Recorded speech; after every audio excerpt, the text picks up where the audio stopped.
Over 20 years ago, Alex Jones created the media platform called InfoWars, and in the decades since, it's grown into a truly remarkable institution with over 200 radio affiliates, tens of millions of unique website visitors monthly, and a 24/7 live news TV channel broadcasting from state-of-the-art studios in Austin, Texas. InfoWars has become the most trusted independent news source in the country, dedicated to delivering breaking news, live coverage of special events, and exclusive reports you won't find anywhere else. While the old guard media struggles to maintain supremacy in a landscape rocked by innovation and technology, InfoWars has been at the forefront of the information revolution.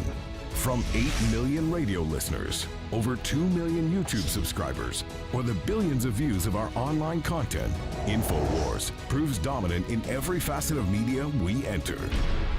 For the hardest-hitting reports, uncompromising analysis, for high-profile interviews and bombshell revelations, accept no substitutes.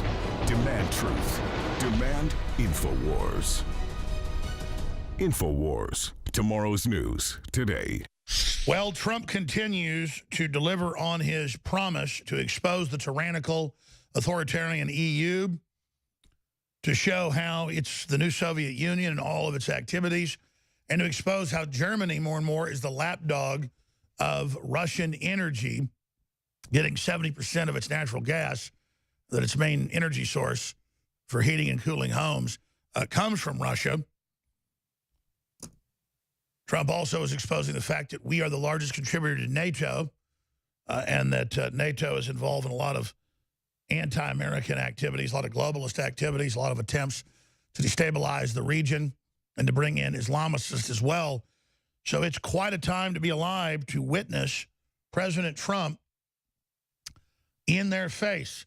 Here's a compilation that's up on Infowars.com and Newswars.com, a 2.5-minute clip from the full 8-minute statement by the president. We're going to be playing all of this today, but here's 2 minutes of Trump saying it's very, very sad when Germany makes a massive oil and gas deal with Russia. Germany is totally controlled by Russia. It's very sad when Germany makes a massive oil and gas deal with Russia, where you're supposed to be guarding against Russia, and Germany goes out and pays billions and billions of dollars a year to Russia.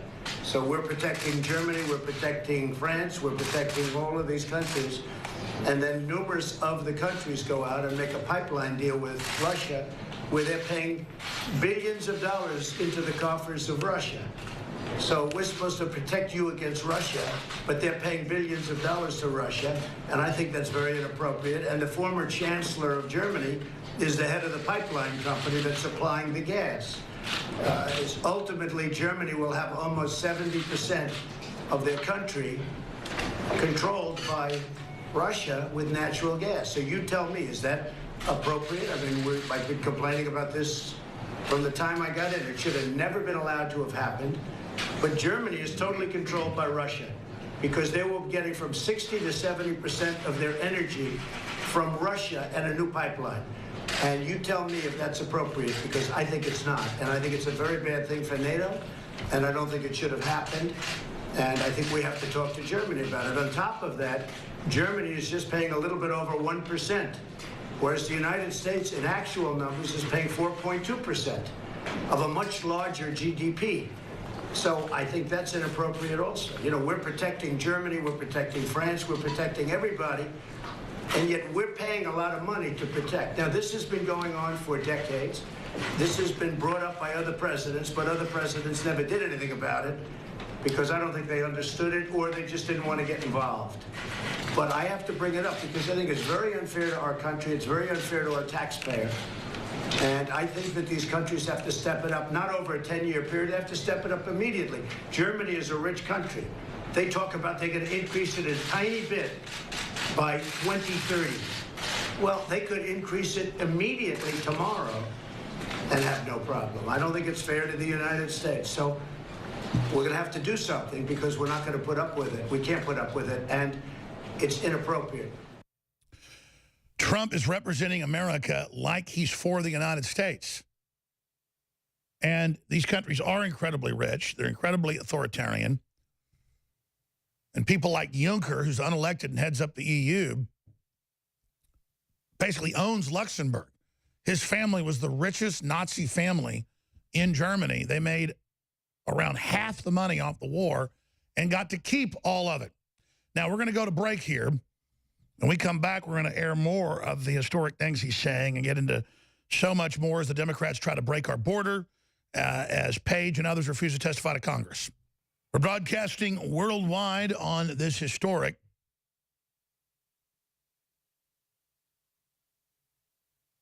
Wednesday transmission. I am sitting here watching the Democrats assault our border. Every two-bit socialist, globalist, corporate minion, from de Blasio to Chucky Schumer, you name it, is going down to the Texas border and demanding that there be no fence and demanding that we be wide open and that no one be tested for diseases and that no one be checked that they're not criminals. It's incredible. And I've got MSNBC video coming up. Quote, Trump has evil desire against illegal immigrants. Evil desire. And then they show more video and photos of people in detention centers from the Obama era. They've been upgraded, but it doesn't matter. These are shelters. And they've got federal judges sitting there, ordering, well, you better find their parents. You better release all the children, even though in many cases they don't know who their parents are. People come here from collapsing third world countries, and then it's all up to us to just let them in. And then you've got people that climb up on the Statue of Liberty and grandstand and say, give me, you're tired, you're poor, you're hungry. That's a plaque that was added to it. It's a Masonic statue. It has nothing to do with that. And Ellis Island would hold people for a month to 6 months in quarantine by themselves to make sure they didn't have diseases. So they always point at the Statue of Liberty and say, that means our country's wide open. Well, it's been one of the most open countries in history, but you've got to check basic things.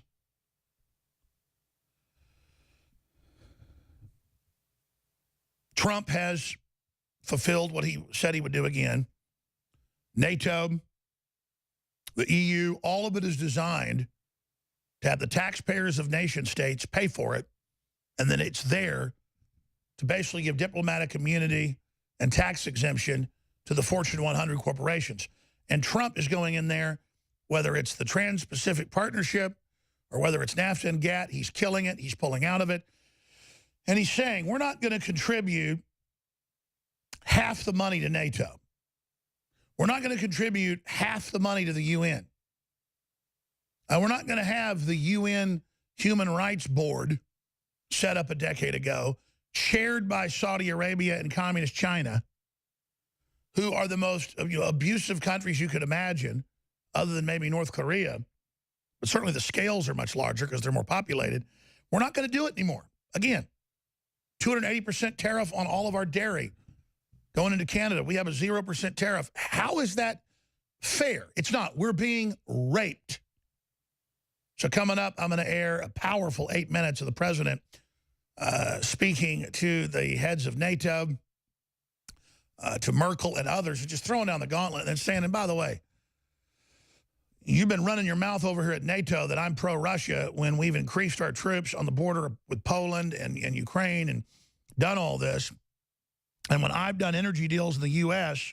globally that have already cut back Russia's market, something like 30% in natural gas and oil, and you get 70% of your natural gas and oil, Germany, from Russia in a sweetheart deal, you're controlled by Russia.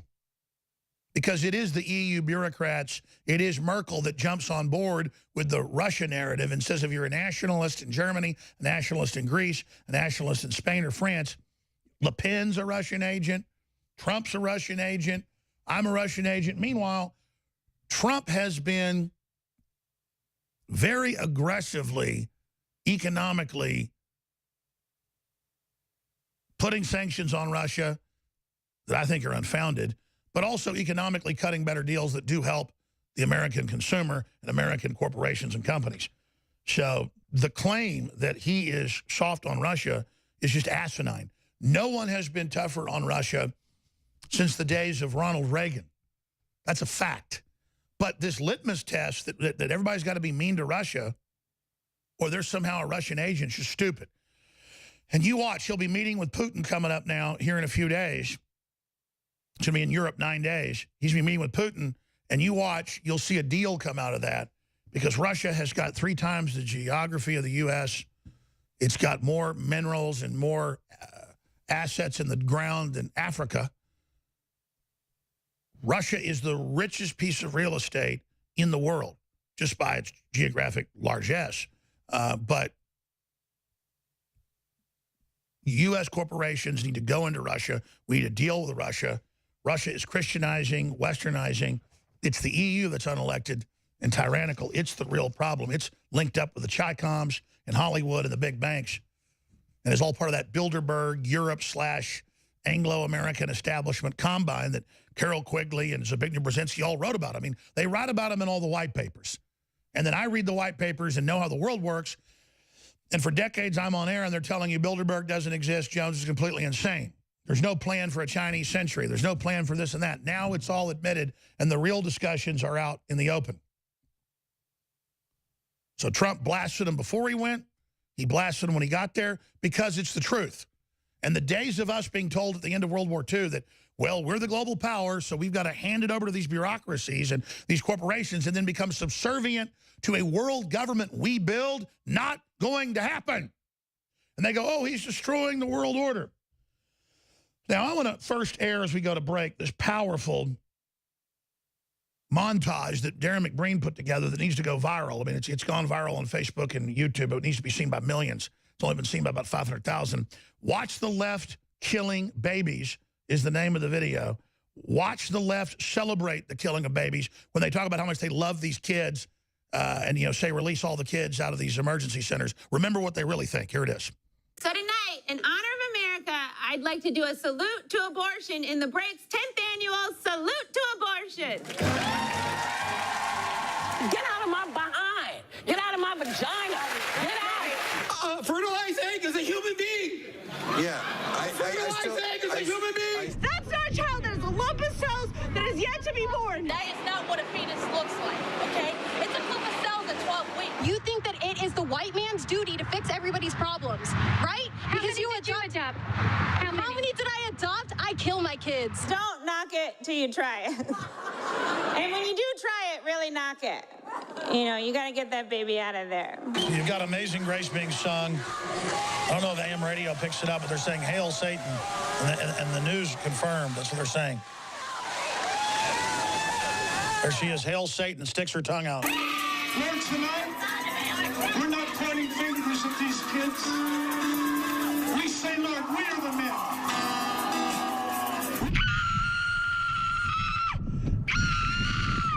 Go home! Abortion, I salute you! Women, if you need an abortion, get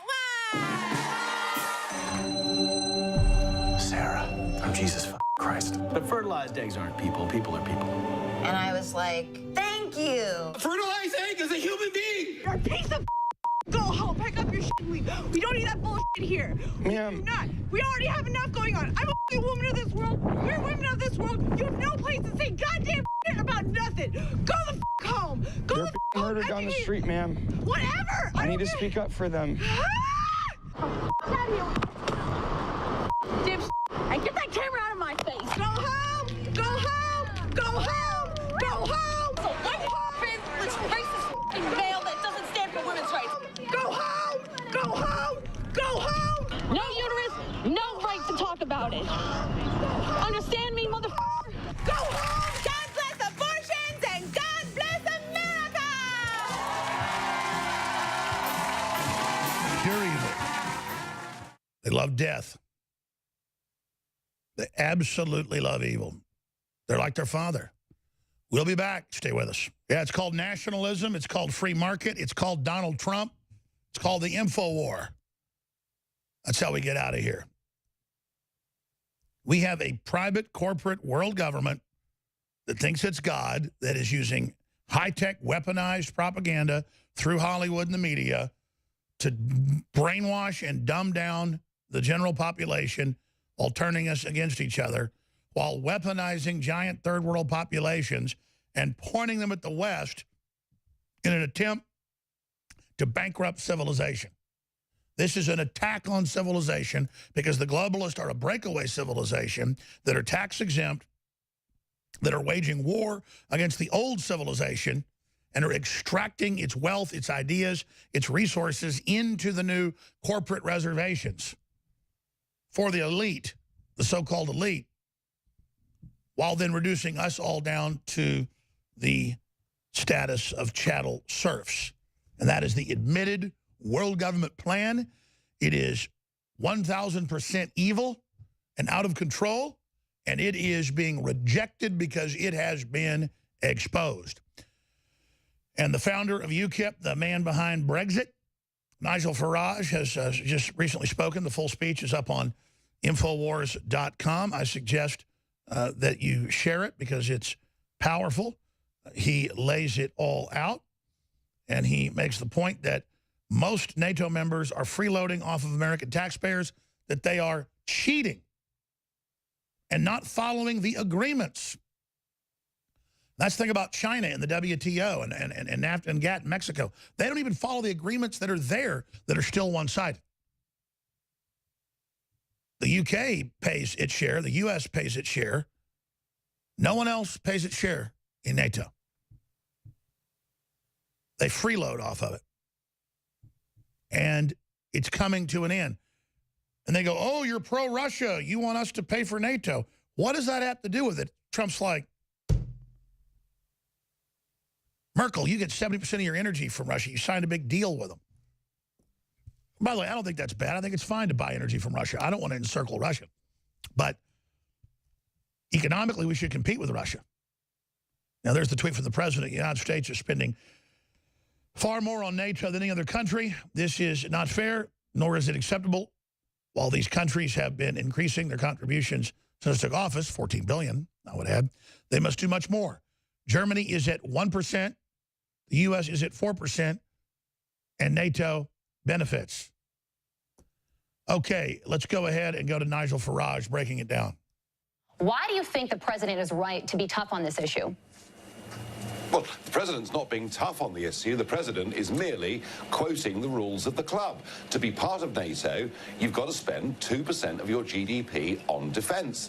The fact is there are 29 members of NATO, and only 6 of them are actually paying the membership fee. So the argument is, why should America protect all these countries if they're not prepared to make a fair contribution? I think it's a wholly reasonable argument, but it's set, you see, against the background of the European Union wants to build its own army, its own European army, and Mr. Juncker, who heads the European Commission, is saying you only need to pay 1%. So what you're going to hear in the next 48 hours are various European leaders saying Trump is threatening the security of people in Europe. The truth is, it's the ambitions of the European project that's doing it. And I believe that the president should be very firm indeed. You know, it's crazy when you look at the numbers because you see the United States at about 3.5%. You guys hit the mark at 2.12. Yeah. We've both got pretty big economies. So we're talking about on a big scale, 3.5% and 2%. And then you've got all these smaller countries who are just getting the deal of a lifetime, paying maybe 1% of a very tiny GDP to join a club that gets you the backing of militaries that are worth trillions of dollars. I mean, what a sweet deal. And how could anybody not call them out is what I'm saying. Yeah, no, absolutely. I mean, it's freeloading, isn't it? But it's not just the small European countries that are cheating. Germany, you know, 80 million people, the biggest country in Europe, and Germany is only paying 1.2%. And I think that President Trump and Angela Merkel need to have a very frank discussion about that. Otherwise, as I say, European countries are freeloading off American taxpayers. That's totally true. That is absolutely true. Now, back here in the U.S., though, most U.S. media is saying, he's endangering us. He's trying to break up NATO for the Russians. Oh, no. The EU is way more communist than the Russians are. The EU is super authoritarian. It's allied with the Democratic Party. and you've got our giant GDP, the biggest in the world, we're paying almost 4% of our total GDP, which that's why we pay close to half of NATO. It's cost. That's the way to really look at it. Then you've got 20-something other countries that are paying 1%, 1.5%, when it's for their security, and they claim they want us to contribute more. How about we just have a peace deal with Russia and then use NATO to control the borders and use NATO to basically be downsized? Or just have it revert back to nation states having their own militaries? Because it's about global government. They don't want individual countries to have their own militaries. They want this big NATO army that's part of the EU, part of the UN, the World Government Police Force. And now the EU police force is this army, this secret army they're building, which their first enemy is nation states that try to control their borders. The American taxpayer is the laughingstock of the world, and it's over. That's all that's happening. And Trump is very pragmatically just asking them to back off of this just a little bit. Okay, let's go to Trump slams Merkel over Russia energy dependence. Here it is. Germany is totally controlled by Russia because they were getting from 60 to 70% of their energy from Russia and a new pipeline. And you tell me if that's appropriate, because I think it's not. And I think it's a very bad thing for NATO, and I don't think it should have happened. And I think we have to talk to Germany about it. But Germany, as far as I'm concerned, is captive to Russia because it's getting so much of its energy from Russia. So we're supposed to protect Germany, but they're getting their energy from Russia. Explain that. And it can't be explained, you know that. Unless you realize that the bureaucrats, the big banks, after World War II said we have nuclear weapons, we have all the technology, we have half the world's wealth, we're 4% of the population. Take the middle class's money, don't use it to actually help countries industrialize and democratize. Use it for global turmoil and control, and let the big mega corporations extract all the wealth. So you look at this, you ask, where's all the money going that we give to the EU and to NATO? It goes to the contracts to big corporations that Bilderberg Group controls. And that's why they never wanted you to know Bilderberg Group existed, because many of their own corporate documents have been leaked out of the National Archives to me. Remember 6 years ago, we got leaked all the senators' private papers, 400 pages of it, and it was all the big plan to transfer our wealth to corporations and how to break the unions. We'll be right back after this quick break. I'm Alex Jones, Infowars.com, Newswars.com.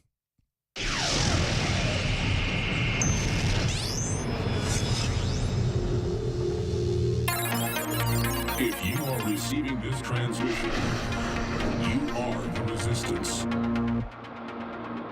A lot of his supporters believe that we are the enemy of the American people, and that is really, really an awful situation. We are not the enemy of the American people. We love the American people.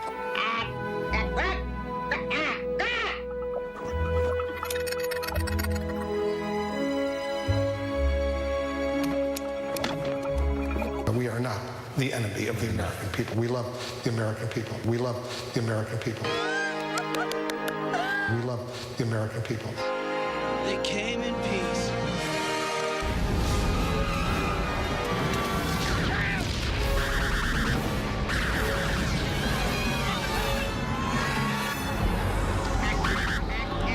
We are not the enemy of the American people. We love the American people.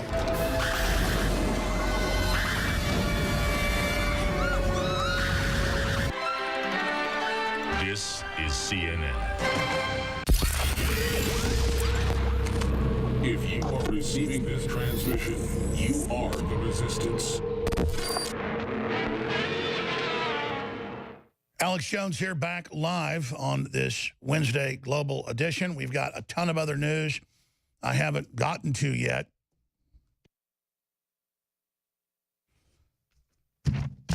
I do want to open the phones up and take your calls throughout the balance of the broadcast. We do have several guests popping in as well. And I don't really screen your calls, but I like to know how you're listening or what you specifically want to talk about. But sometimes when I open the field up too much, it doesn't let us really get the sense of the listeners, the sense of the viewers that I really respect and want to know, kind of conducting an on-air poll.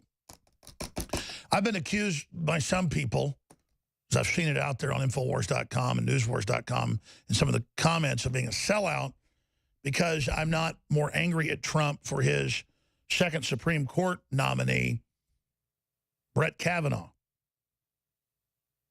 And I've done a lot of research on him. I've got mixed views, but the president certainly could have done a lot worse, and Hillary Clinton certainly would have done a lot worse. And the first Supreme Court justice he put in, a lot of experts say, like Judge Andrew Napolitano, couldn't have been better.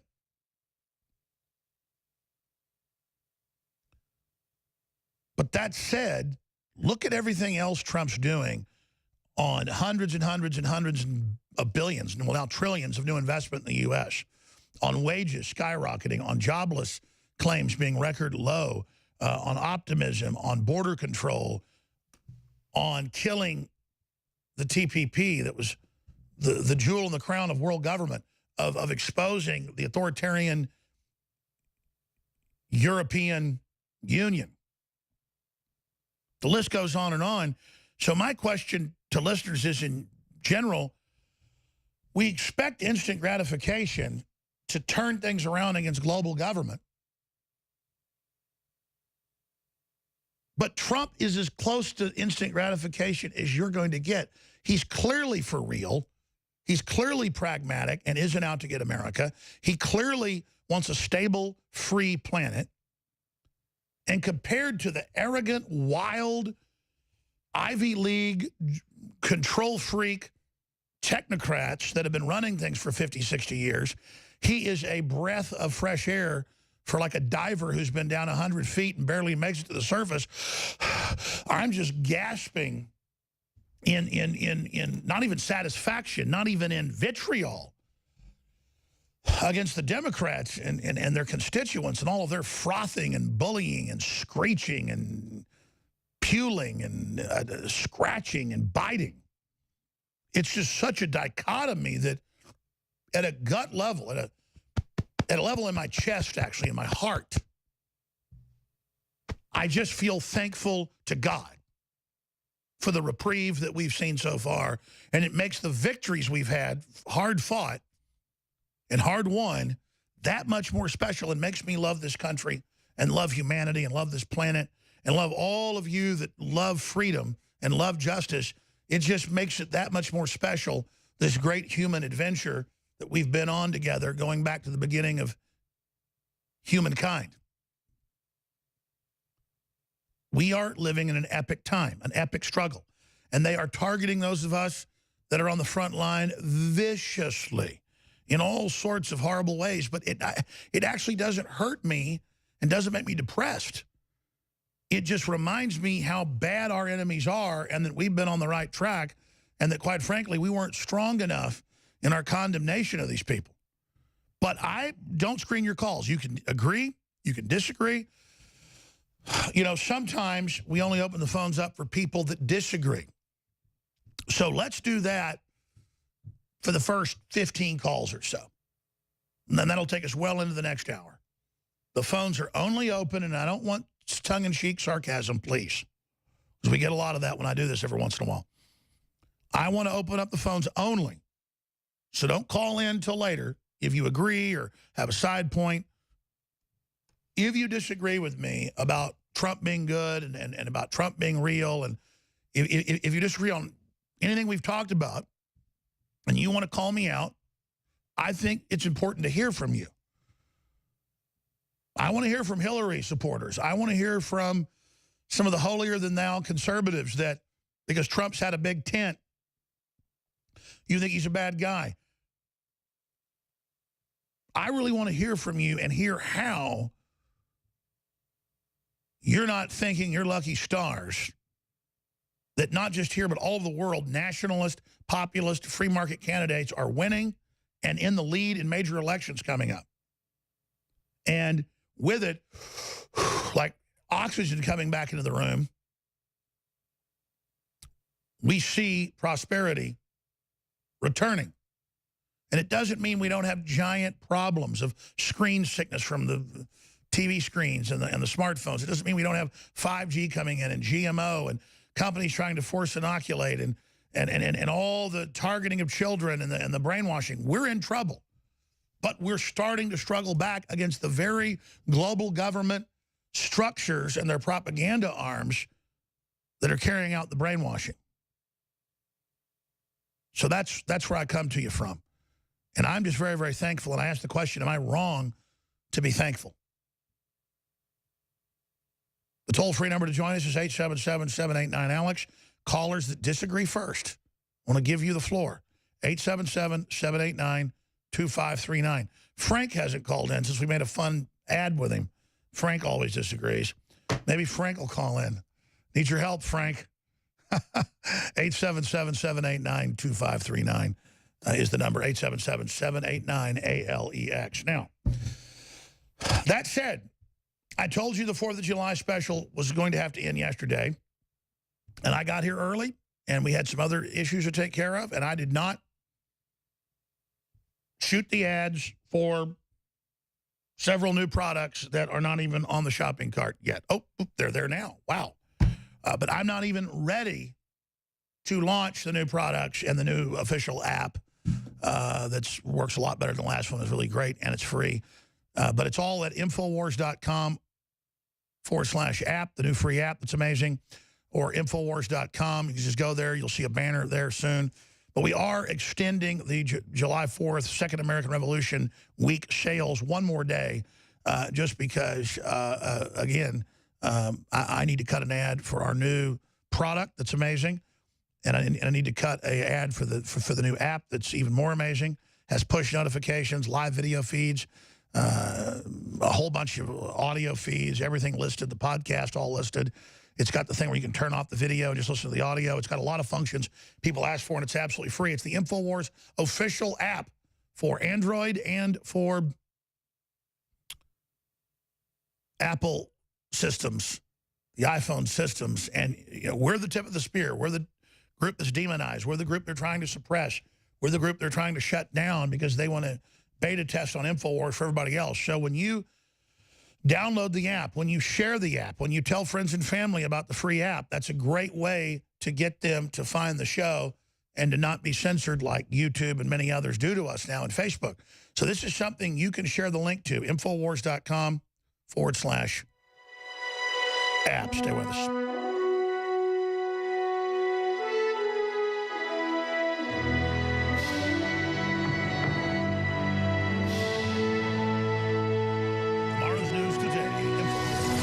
Calls are pouring in right now, people that disagree.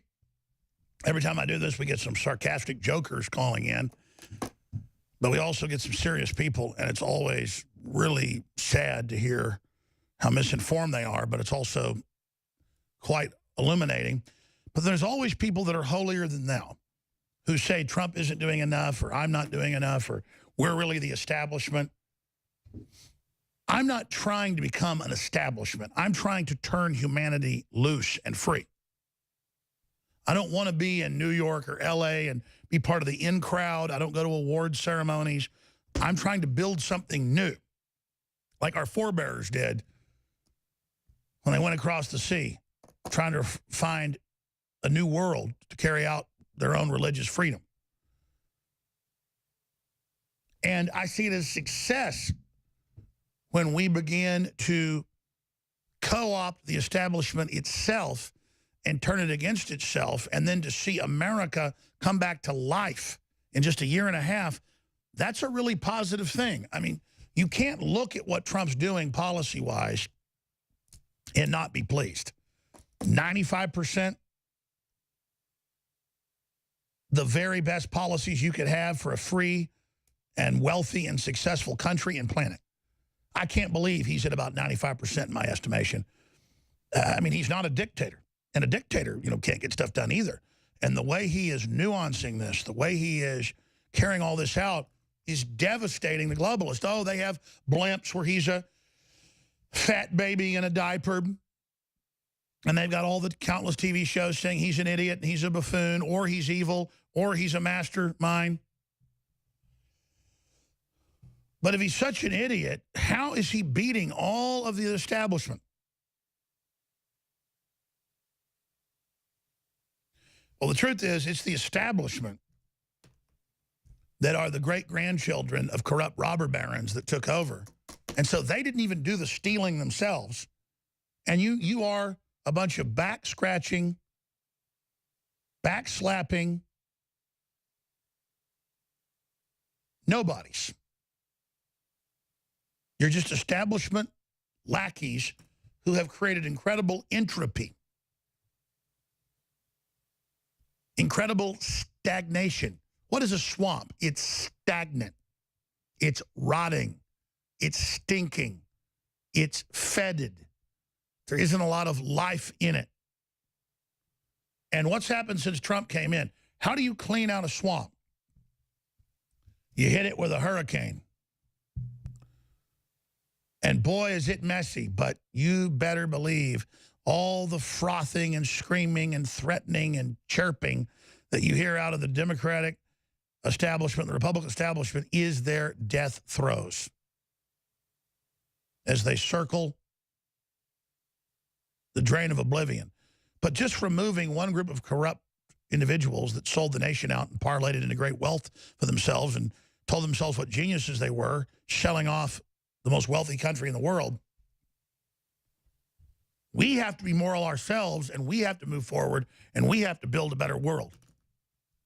Because getting rid of these people is just the first domino in a larger collapse that we need to see of their system if humanity is to be turned loose. And we're going to go to your phone calls. And I said people disagreeing with Trump or disagreeing with me about his policies or about the fact that I'm being so positive. And then I read Mormons promoting globalism, Richard. Okay. What does it do with Trump or me? I'll go to your call. It's just, come on. Jenny in Florida, Trump is not taking care of vaccine issue. Bingo. Greg in Iowa, Alex is supporting the system. Johnny, video game does not cause violence. We're talking about disagreeing with me that Trump's good, but I'll still go to your call.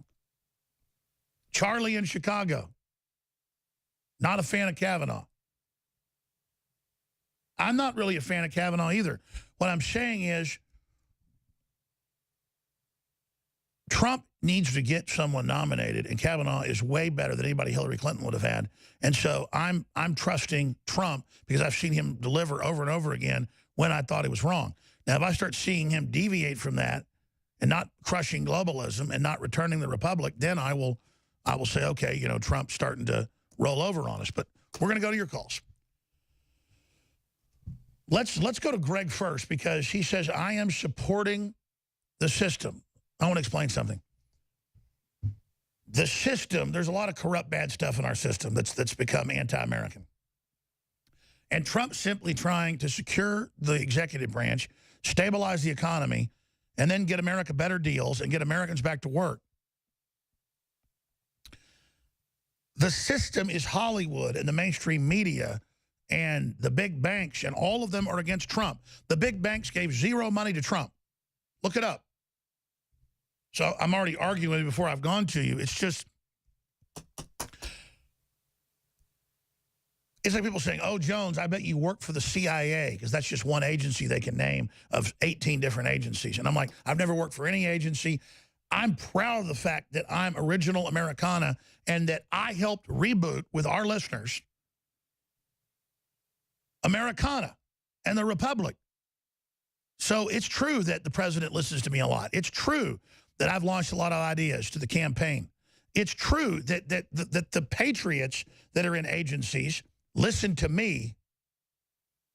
So you've got it backwards. And it's not some power trip. They'll listen to the American people. We just haven't had a big enough movement in this country to ever relaunch America. But I believed that compared to UN, global government, Chi-Com-controlled Hollywood, attacking the family, sexualizing 3-year-olds, that if we promoted free market capitalism and success against the system they were bringing in, that we could reboot the old system and use patriots in the current system to have a bloodless revolution of ideas. So now that Trump is somewhat ensconced and has a larger beachhead, I guess you could say in a couple of years, if Trump totally vanquishes the globalists and is really reforming things and fixing things, I will say I'm now a system man. Because I want the American system. I want free market. I want low taxes. I want our republic. I want to secure the dreams of our ancestors. I want to move forward. Does that make me part of the system that we're winning? We have to be ready to win. We have to be ready to take the country and the world back. We can do it. If we don't, the devil worshipers and the pedophiles and the control freaks, they're going to fill that vacuum. They're going to erect authoritarian systems like the TPP that run our country and our world. Yes, I like the American system. Yes, I've been involved dynamiting the globalist operation. Does that make me part of the system? Go ahead, Greg, in Iowa. You're on the air. Yes, Alex, thank you. And since you've spent about 5 minutes already basically putting words in my mouth, I hope you'll give me the amount of time to respond to you. Thank you. I'm going to interrupt you because you did that, because I was going to go to you for 2 minutes, but I'm going to sit here now and I'm going to explain to you that I was in general responding to people saying I'm part of the system. I didn't put words in your mouth. I said what I stood for. That's an ad hominem attack. I said what I stand for in the main and who I am before I went to you to make your statement, your claim. So the authoritarian claim of you hope you get 5 minutes before you get your 5 minutes is, again, a way to totally change the subject of the fact that I just opened the phones up because I wanted to hear from what you had to say. Go ahead. You got 45 seconds, then I'll come back to you after the break. But just go ahead. All right. Well, Alex, I think when I say you support the system, I don't mean to say that it's wrong to have hope and say that in someone in Trump or in the Trump administration, because we did dodge a bullet with Clinton. We know how bad Clinton would have been. But, I mean, Alex, I've seen you say some very disturbing things the last couple months. I mean, you've said that the possibility of Trump bringing in Rex 84-style martial law would be for the good of humanity. You've had a guest on to say that Trump is fulfilling God's plans, that this guy said that God is working through Trump and that Trump isn't doing anything. It's all God, and that God is using Trump to defeat the Illuminati. Do you not realize how dangerous this is, Alex? This is cult-like. Let's come back. I think you raised some reasonable points, Greg. So we're going to come back. Stay with us.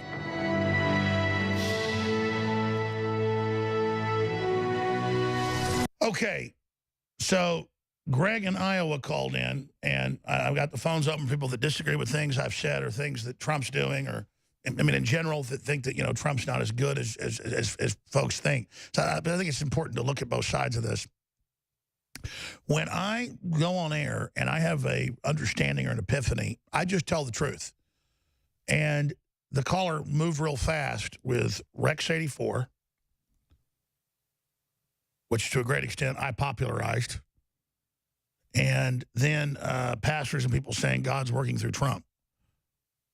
I mean, I think that's clearly happening. Look at Roe v. Wade. Look at him at the pro-life marches. I mean, he's got the devils upset. I think providence is taking place. But I'll let the caller finish up, and then I'll get into the Rex 84. I was explaining that was leftist propaganda about Reagan's plan to put people in concentration camps, and that I even went along with it for years. Then Clinton did have a plan for that, and then Obama and Bush as well, and we exposed it all. But then when I saw them call the emergency centers concentration camps, I understood that they knew the left was planning to flood us with open borders before, just like the EU had planned, and they were doing it again, and so Trump had just authorized using military bases as emergency centers because they're saying the inflow is already up 300%. It may go up even more. So they have to process this because it's meant to break our border, and that's a form of civil emergency. So now I was seeing the leftist propaganda that programmed me so many decades ago.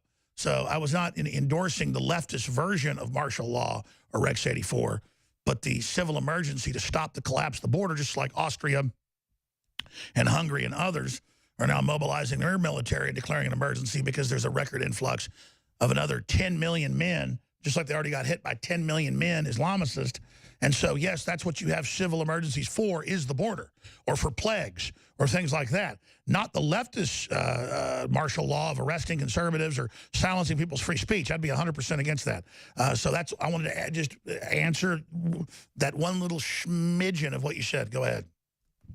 All right, well, Alex, I must say I am glad that you came to realize that Ronnie Reagan and the Iran-Contra criminal Oliver North were correct all along about Rex 84, and it was just the evil globalists demonizing them. I mean, so I'm glad you came to an epiphany on that. But in general, though, Alex, I think these kind of claims, this is going on not just you, it's all throughout the alternative media that Trump is this almost like this godlike figure. And I think when you do that, you're giving a sense in people that they cannot criticize Trump, because if they criticize Trump, they're criticizing God, because God is working through him. I think this is dangerous. I think it's cult-like, and I think that people should be better than this. And I think it's dangerous. Well, I don't think Trump's God. I mean, certainly it's good that he's not letting us have one-sided trade deals, and it's good that he's trying to take care of the veterans, and it's good he's trying to secure the border, and it's good he's getting us out of the TPP, and it's good that we've got record employment. And I mean, the globalists are out to get us, okay? And they hate Trump. And so we're in a total war right now to get the country back. So I have been very supportive of the president. I've also been critical of some of the military things. I've been critical of some of the vaccine stuff. But I'm very thankful for what he's doing right now with the one-sided payment system on NATO. I mean, I really don't see him as a Christ-like figure. But I also, in the words of Pontius Pilate, find no wrong in him, in his policies. He's not trying to hurt people, I don't think. Yeah, well, I would say, though, you did say that Trump doesn't have any type of, big money behind him as far as, billionaires or globalists. I mean, Sheldon Adelson gave him millions of dollars. He had Louis Eisenberg on his inaugural committee, who is the person who, at the head of the New York Port Authority, put the buildings in the hands of Lucky Larry Silverstein. And by the way, I mean, I love that Mueller is going to go down for 9/11 when personal attorney Rudy Giuliani... Hey, we'll be right back and have you finish up, Greg. Stay with us, Infowars.com.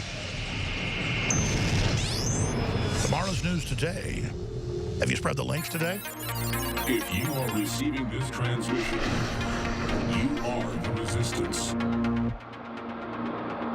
All right, we are taking phone calls about people that disagree with me that Trump is really good. And we've gotten to one caller and already spent part of 2 segments with him. I'm going to finish up with him here in a moment because we got a bunch of really interesting calls like Jason, Hillary supporter, country would be better with her. Jay in Michigan, how can Alex stand behind Trump separating families? David, does not like Alex's style on air sometimes. Okay, I don't like my style sometimes. I'm talking about what you really disagree with me on policy-wise. But I'll still go to your call.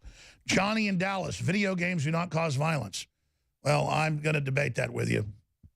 I think that's an oversimplification, but we'll talk about it.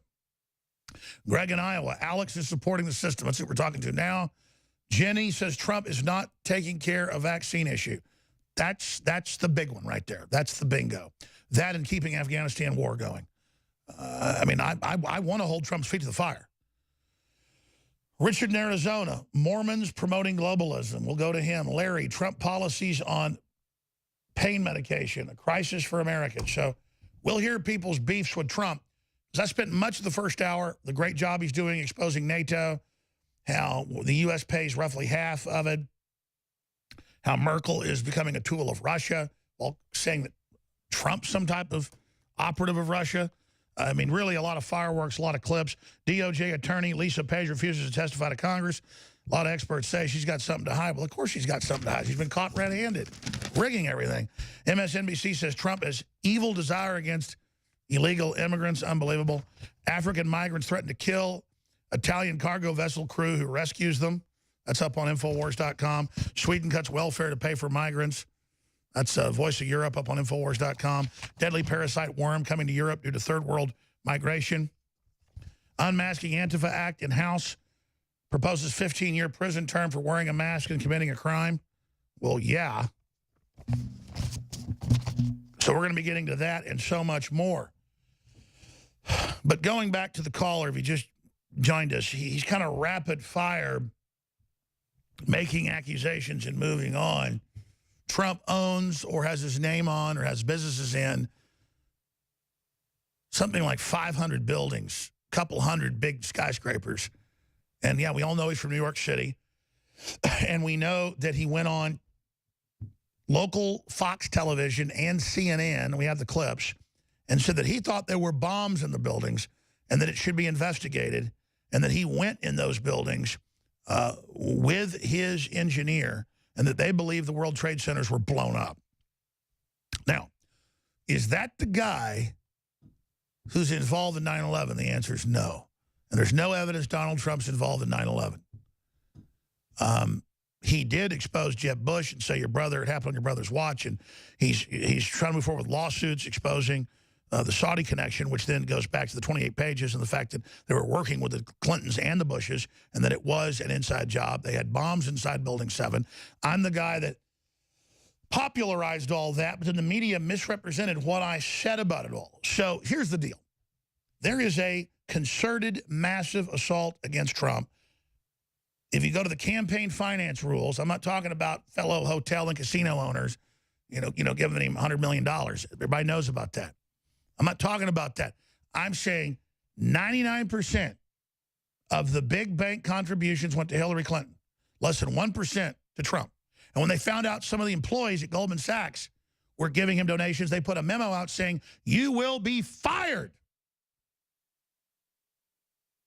That was even the Wall Street Journal, if you give money to Trump. So, yeah, some of the brokers at Goldman Sachs got caught giving him, $10,000, whatever, to super PACs. Hillary Clinton has the UN, the Chi-Coms, Hollywood. You turn on Netflix, you turn on all. 95% of television news coverage is negative against Trump. Every late-night show. It's a total war with the entire stinking establishment trying to bring down Trump. And all he's trying to do is kickstart the country, defibrillate the heart. And he's got the heart going again. Yeah, there's Goldman Sachs bans employees from donating to Trump. Fortune magazine. I mean, you know what makes me like Trump even more? It's that I've been persecuted for supporting Trump. I'm like a dog you're trying to take a bone away from. I mean, you'll get bit. And I'm not mind controlled. I'm not into people that are celebrities. I didn't really pay attention to Hollywood celebrities. I thought Donald Trump was goofy, funny, a guy doing PR for his hotels. I'd hear him, in steak ads and MLM ads on the radio. Just thought he's just another regular business guy. And then I studied him and how his dad was anti-New World Order and how his lawyer was the head McCarthy lawyer. And then I talked to people that are patriots, and they said, Trump knows everything. And then I talked to Trump. His dad was an anti-New World Order guy that sat right there in the belly of the beast and taught his son everything. And then his son quietly waited and quietly wanted the country to turn around. And now he's in, and he's kicking their butts because he knows all their games. And he was never a white shoe guy who hung out in big groups of them. He was his own billionaire. And now he's taking it all away from him. I'll tell you this, though. If Trump was some really satanic distraction and some great diversion where he does all these great things and later betrays us, that could be a problem. I'm not saying that. My gut doesn't tell me that. But he could be taking over the whole New World Order from them as just a shark coming in to take over all the other little sharks. But then why would he be giving us all prosperity? We'll continue to expect that. Trump's entire destiny and his family's destiny and name is tied to human success, American success, planetary victory. Victory for the world.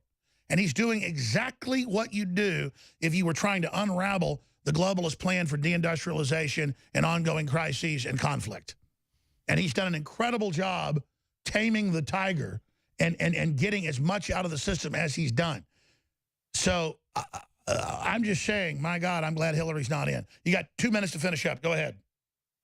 Alex, I will say, to be fair, thank you. I appreciate you keeping me on here, and I do appreciate that. But, I say that, I don't, obviously Trump wasn't involved in 9/11 per se, but I mean, this is in addition, this is the other thing that's really bothered me the last couple of weeks, along with the Rex 84 stuff and along with the guy who was deciphering the Mark Taylor prophecies that, you know, Trump is like, God is like controlling Trump, basically. The other thing that really disturbed me is this whole idea that, you know, Trump is going to expose 9/11 by exposing Robert Mueller. Well, I mean, Giuliani's got a much more obvious complicity role in 9/11, and he's Trump's personal attorney, and he gets praised on this network. Are you joking? Because I studied the whole thing. Giuliani was the mayor. The feds came in, took control of the whole investigation. I'm not even defending Giuliani, but Mueller was brought in 3 days after. 2 days after, and was the cover-up artist, and it's blocked the families, blocked congressional investigations, covered it up. He's recognized as the main architect of the cover-up. Right. I mean, Giuliani, no, he didn't do anything wrong, did he? I'm guessing Lou Eisenberg gave the... let me just finish, because you're saying Mueller became the FBI director 2 days after.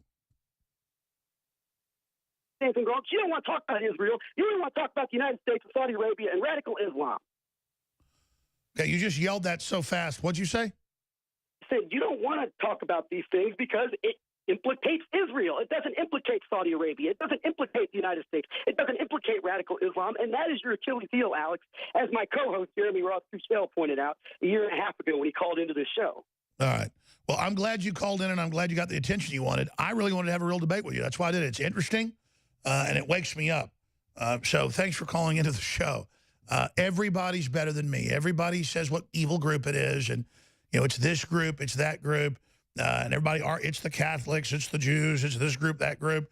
You know, the liberals say it's the white people are to blame. It's evil people. And there are corrupt elements in Israel. There are corrupt elements in China that are in control. There are corrupt elements running the EU. But I don't say it's Europeans that are bad, because the EU is a bunch of corrupt people. All right, obviously, I can't spend 3 full segments with each caller like I did the last individual, Greg, in Iowa,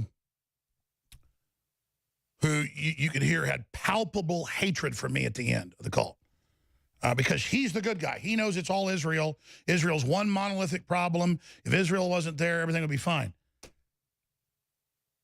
And then meanwhile, the very same type folks say that Israel runs Hollywood and everything else in the U.S., well, then why is the entire media trying to destroy Trump?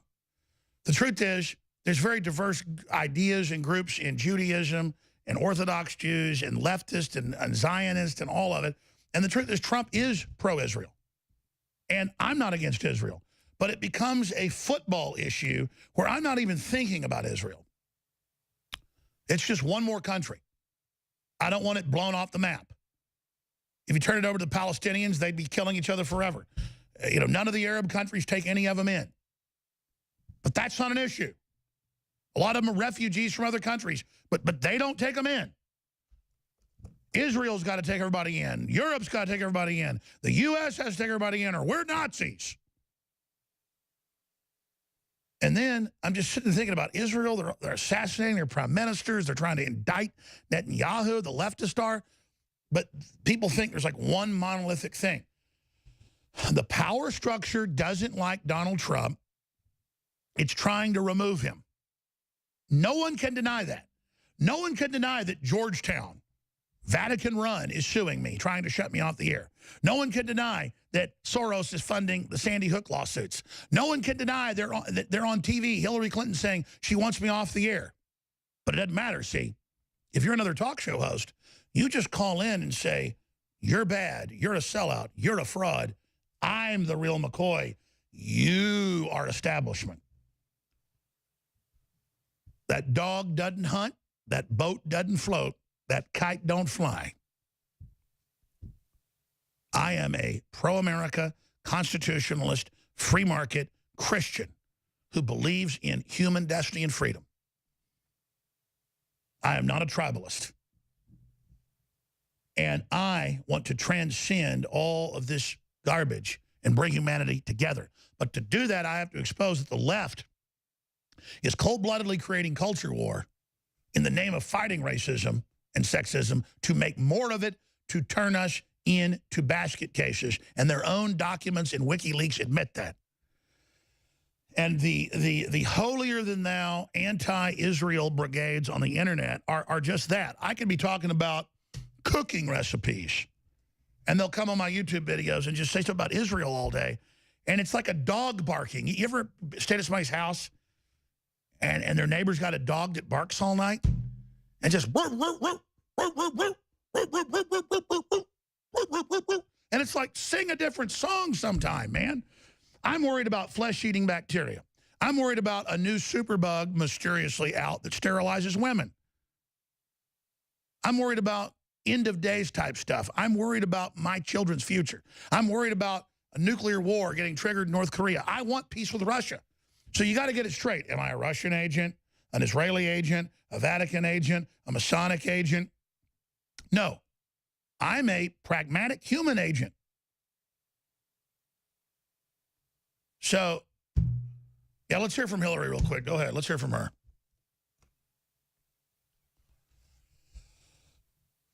Okay, here's the deal.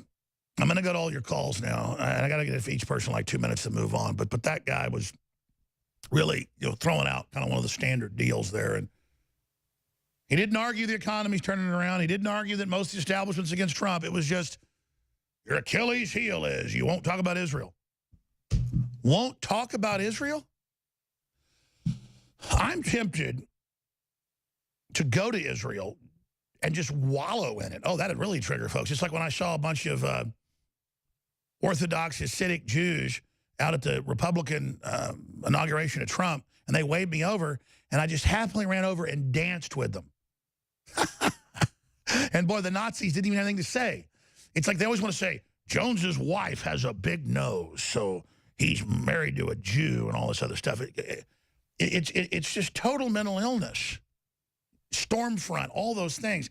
I'm the one that pointed out that my ex-wife's mother's father was Jewish. So I guess, yeah, I guess you could say my kids have some Jewish blood. I'm proud of it. I got some Native American blood. Big deal. I'm proud of it, but then I see your mental illness. But my new wife's German.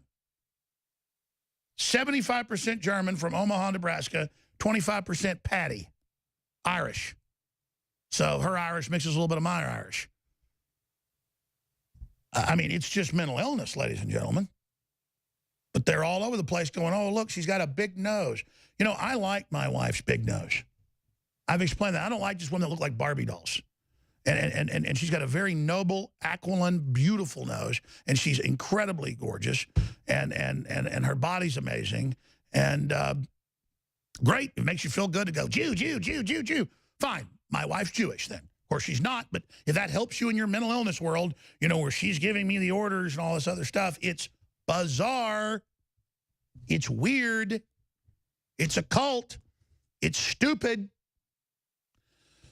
Since we mentioned it, though, here's the president on local TV saying he thought there were bombs in the buildings. This is the guy who is, he basically said he was involved in the 9/11 cover-up. Then he said, well, no, I didn't really say that. So here's the guy. Here's the 9/11 cover-up artist, Donald Trump.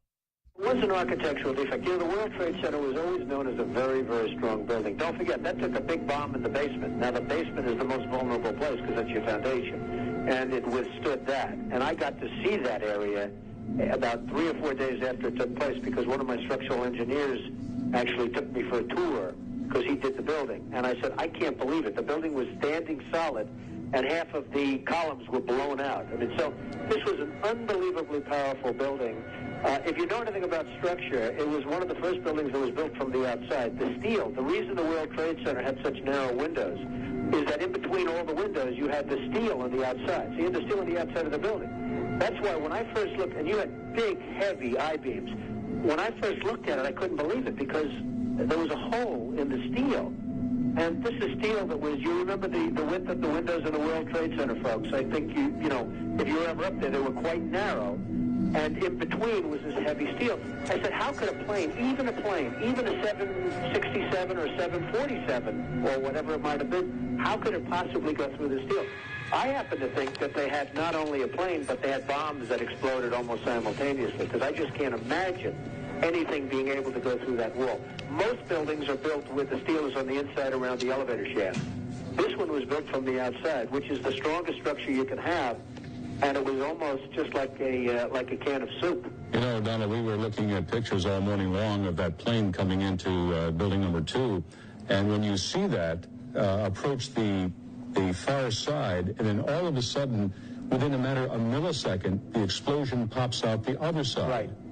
I just think that it was a plane with more than just fuel. I think, obviously, there were very big planes. They were going very rapidly. There goes President Trump, ladies and gentlemen. Boy, covering up 9/11 on day one. What a piece of crap. Unbelievable. Unbelievable. But no matter what he ever does, he's nobody. Anybody on the internet just says he's Israeli, that just makes it all bad. Because they're the good guys, we're the bad guys. All right, I got to go through these callers a lot faster now. I spent 30 minutes or so responding to one of the most common things put up by the left, really, is that there's a big Jewish conspiracy and a white male conspiracy, and that if you can deal with that, you can fix everything. I mean, you see that in the college campuses now, where they're saying, you know, no Jews allowed. Very bizarre. And then you see the whole movements out there, no white males allowed or no whites, period, on certain days of the year at college campuses. This is the opposite of what Martin Luther King talked about. But people like to arrange themselves into racial and tribal groups. Well, my tribal group's free market, Americana, free market of ideas. That's what I think unifies people, and that's what works best, and that's what I'm trying to push. We're going right back to your calls here in a moment. Please remember that the broadcast is listener-supported, and it's also a great way for you to meet like-minded people when you buy things like T-shirts.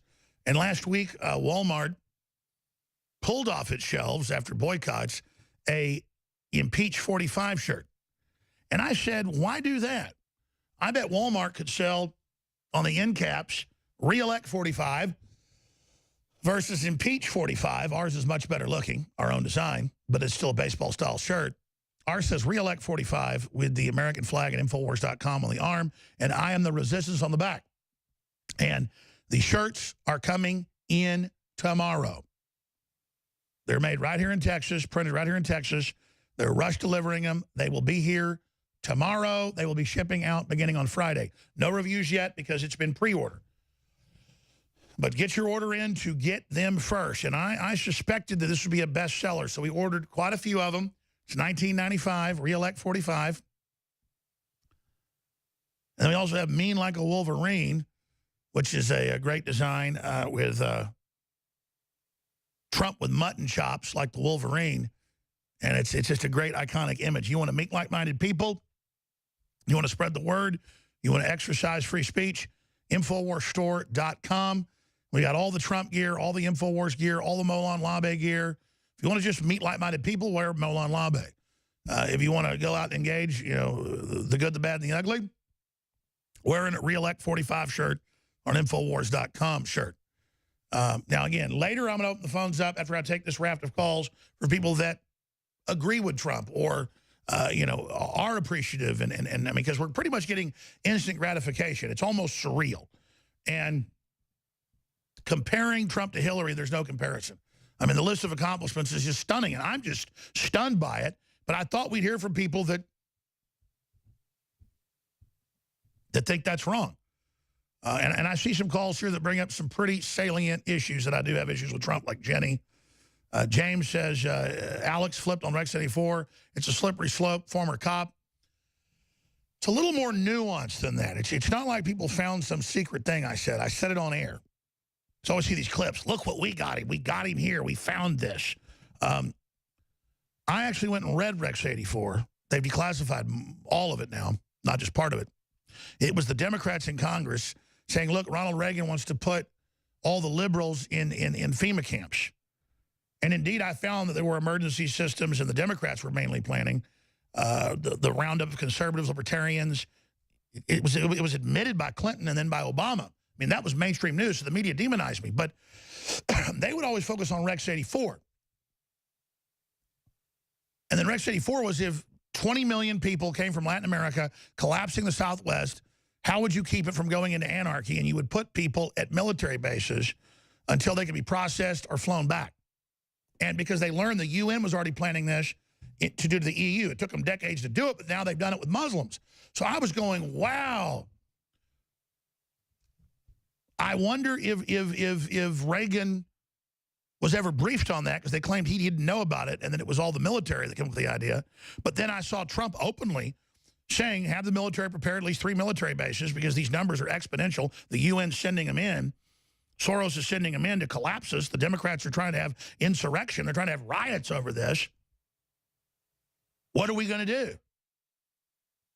And so I said, were they right about Rex 84? Because Trump is implementing Rex 84 to an extent, and he's not purposely separating people unless he has to. They're treating them very well. The media is calling it concentration camps.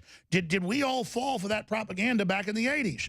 And I think that's a debate we can have. So let's go to Johnny in Dallas, then I'll go to everybody else. And then we'll go to James in Ohio saying Alex flipped on Rex 84. But Johnny in Dallas, go ahead. Oh. Hey. Yep. Video game. See, the thing is, you think video games cause violence? Like if you say that, you might as well say that GTA causes people to kill cops or something like that. No, it doesn't. Well, you know, I never said video games make people kill people. I said people that are autistic, in an Asperger's type spectrum generally, who are also on serotonin reuptake inhibitors, and who usually come from broken homes or foster care. It's been almost every major shooter, who tend to be white males, who also feel like they are outcast and are in the involuntarily celibate movement, fit the fingerprint constellation. Yeah, pretty much every case from Harris and Klebold right through to the latest. And that the video games that were developed by the military to create instinctive shooting, because up close they found in Vietnam about half the troops wouldn't kill somebody up close because, you know, they had a compulsion not to kill.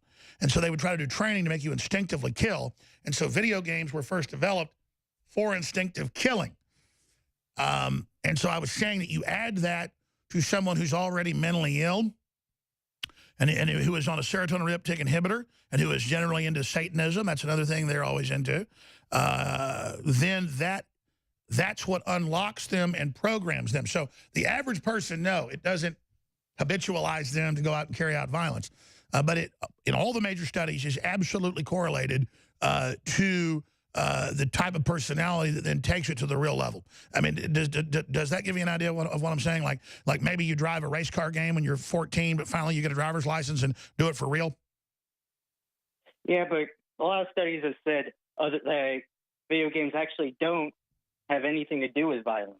Well, the video game companies have financed some of those, but every time I talk about this, people say, Alex, don't censor video games. I never called for that. I have my free speech to point out that in every mass shooter event at a school, they were obsessed with shoot-'em-up video games on record. That is a fact. It is a fact. The games were developed to habitualize instinctive killing. Are you debating that with me? Actually, yeah. And also, why don't you talk to Millie about this? I mean, if she was in Hollywood, she would probably have opinions about that. Talk to who? Too. Millie, about the video. Millie Weaver, sure, I'll ask her about that. God bless you, brother. I appreciate your call. All right, I'm going to go a little quicker now. James, when we come back, then Jenny, Richard, Larry, Randy, Jason, everybody. And we're going to get to you. Then I'm going to open the phones up for just people that agree, disagree, whatever, into the next hour. Taking a lot of calls. They have a ton of news, ton of clips, a lot of stuff to cover. But I wanted to hear from folks who are upset with me or Trump. And I was really saying who think I'm wrong about supporting Trump. It's kind of devolved into video games and things like that. But that's an interesting topic, so I was certainly happy to entertain that. Briefly, I haven't done the big rollout yet, but we have it on the Android and on the iPhone. It is a top-rate free app. It's much better than the last app we had, and it's got so many great features, notifications, the live feeds of all the shows, audio, video, podcast links. It's got where you can do the listening, where you click the video and it goes to audio only, so it doesn't drive down your battery. Infowars.com/ The President of the United States. The U.S. President is Donald Trump.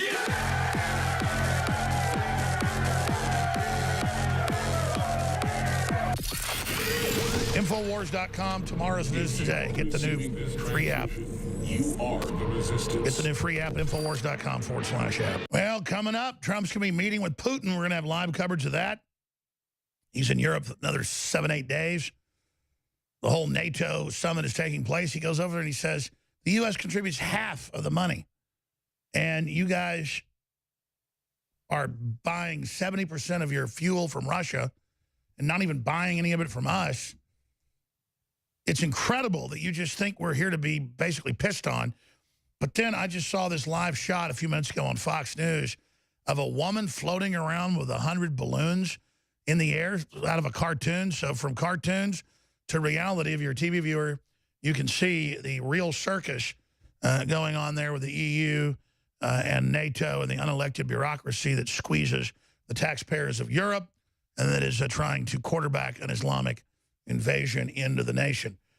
And look, I'm just very, very glad that Trump is got some of the best economic numbers of the century, I mean the last century in, and is just doing such a good job for the country on so many fronts. I'm just very, very thankful. But some listeners are angry. In fact, I see a group of callers says Trump is hypocritical hiring foreign workers.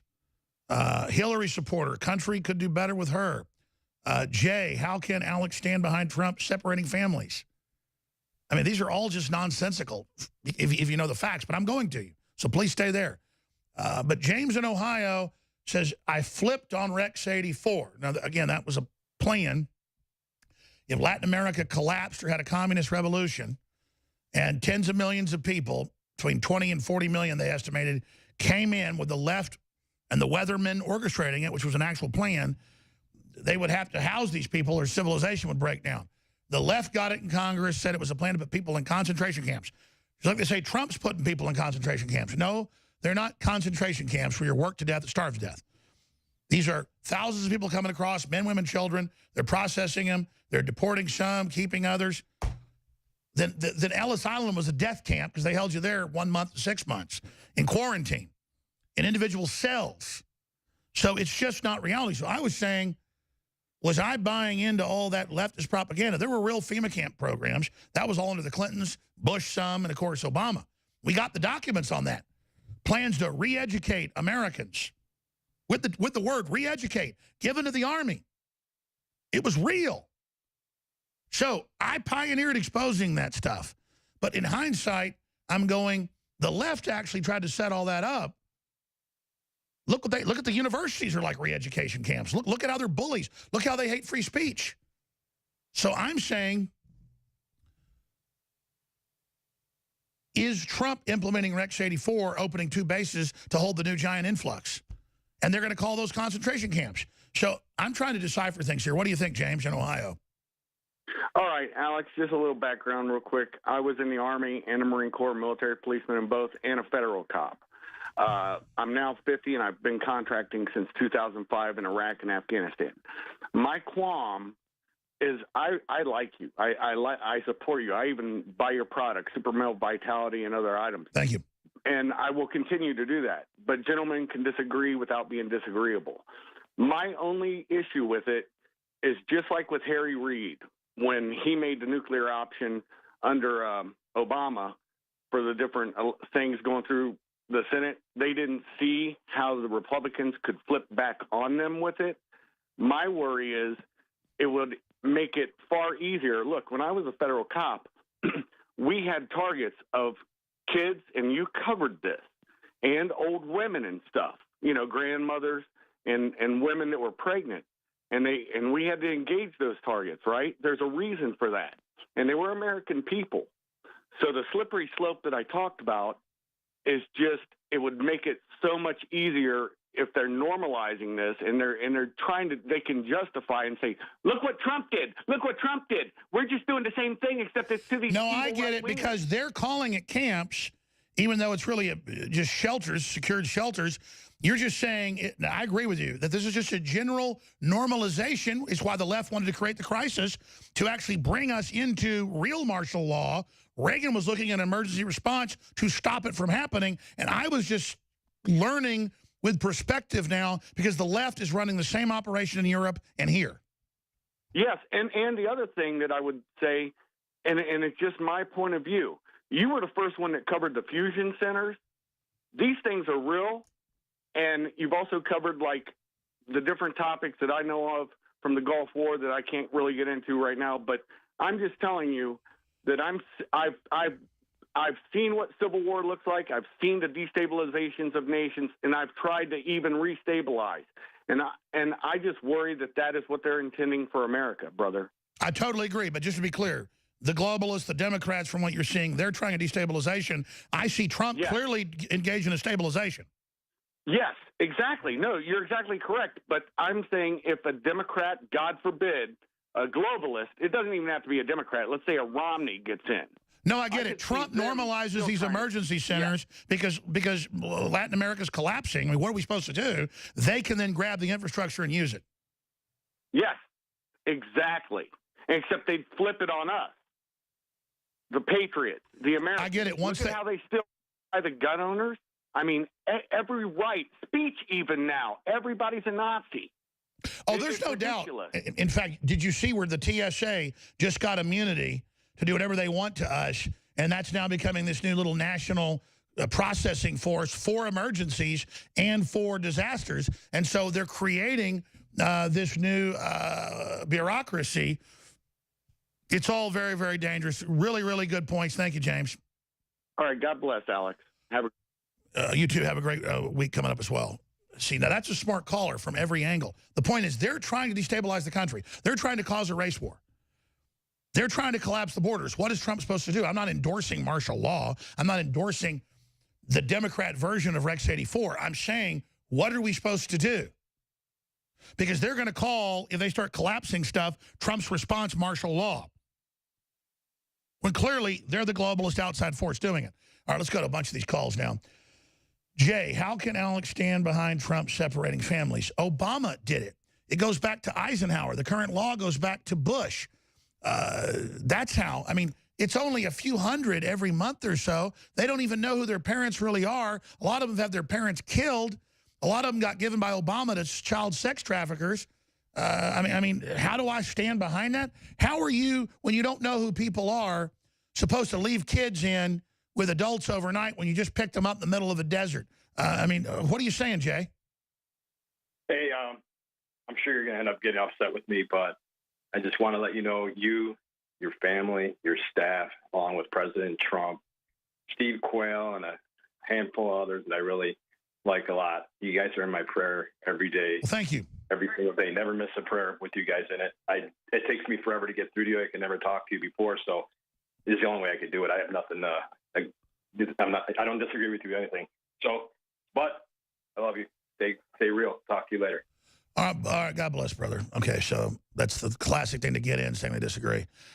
Randy, Trump is hypocritical, hiring foreign workers. We'll go to Randy in a minute. Let's go to Jason first, though. Hillary supporter. Country would be better with her. Explain that to me. Thanks for calling. So, what's more evil? A pedophile? Or you, somebody who's admitted to killing 10 of his own children? Well, I repented. I repented of being involved. I repented of being involved in abortion, and I said it on air because I'm ashamed of it, and I'm not going to hide things. And how many kids would you have to kill before you were as bad as a pedophile? A pedophile wants to go out and suck the life force out of a child and is satanic. Most of the times, I learned girlfriends had abortions later. A few times, I was like, okay, whatever. Because I mean, but after I was about 18, that never happened again. And the next time I got a woman pregnant, I got married to her. And for years, I repented and didn't even date, and I was celibate. For a couple of years, I stopped. I was very upset about it. God convicted my heart of it. That's why I've told the story, is because it was wrong. Yeah, so how many of those kids were from black women? None. Really? And so I just want to make it very clear, because I always hear you talking about morality. And it's strange because I've never had an abortion. But if I did, I'd imagine it being something very serious. You've paid for 10. No, I didn't say that. I said I guessed. I mean, I learned about it a lot of times later. Because, you know, the girlfriend will break up with you. They usually get mad after they do it, and then later you find out, or you go around their parents or whatever. That was when I was a teenager, and they'd be pissed at me. And I'd let her learn about it. And then, look, here's the deal.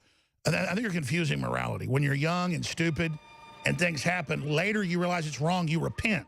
Like the thief on the cross and the murderer on the cross, and one gets it, one doesn't. Who's the president of the United States?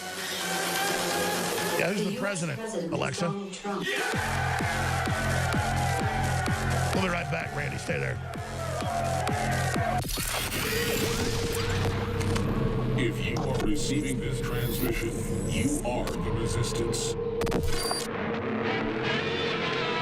You know, the Austin American Statesman a few weeks ago had an article out after I confronted Bernie Sanders at the LAX airport, just asked him a few questions, and he ran away. And the writer, Jonathan Tillove, said, you know, this is like a caricature of Jones, and some of it doesn't make Jones look too good. You wonder why Jones didn't edit out the parts where people got in his face and got some zingers in. Because Jonathan Tillove, it was about showing what really happened from the different camera angles. We had 2 different phones taping. And it was about engaging him, even if I didn't get all my questions in, and even if some of his minions jumped in and got in my face. See, it's about reality. And so when I've told the story of in life learning that girlfriends had had abortions, I wasn't even trying to get them pregnant. Let's just say, you know, I'm not shooting blanks here. I got 4 children. That my dad, when I was like 18, said, man, or 19, he goes, this is evil. And he said, I feel like you're killing my grandchildren, when I'd actually found out about one and halfway condoned it. So for a couple years, because I'd always been a Christian, but I realized how evil it was, even if I wasn't actively involved in it. It was part of my mission of getting really serious, and I stopped even drinking a beer with friends. I started going to church again. I really felt guilty for it. So I tell the story on air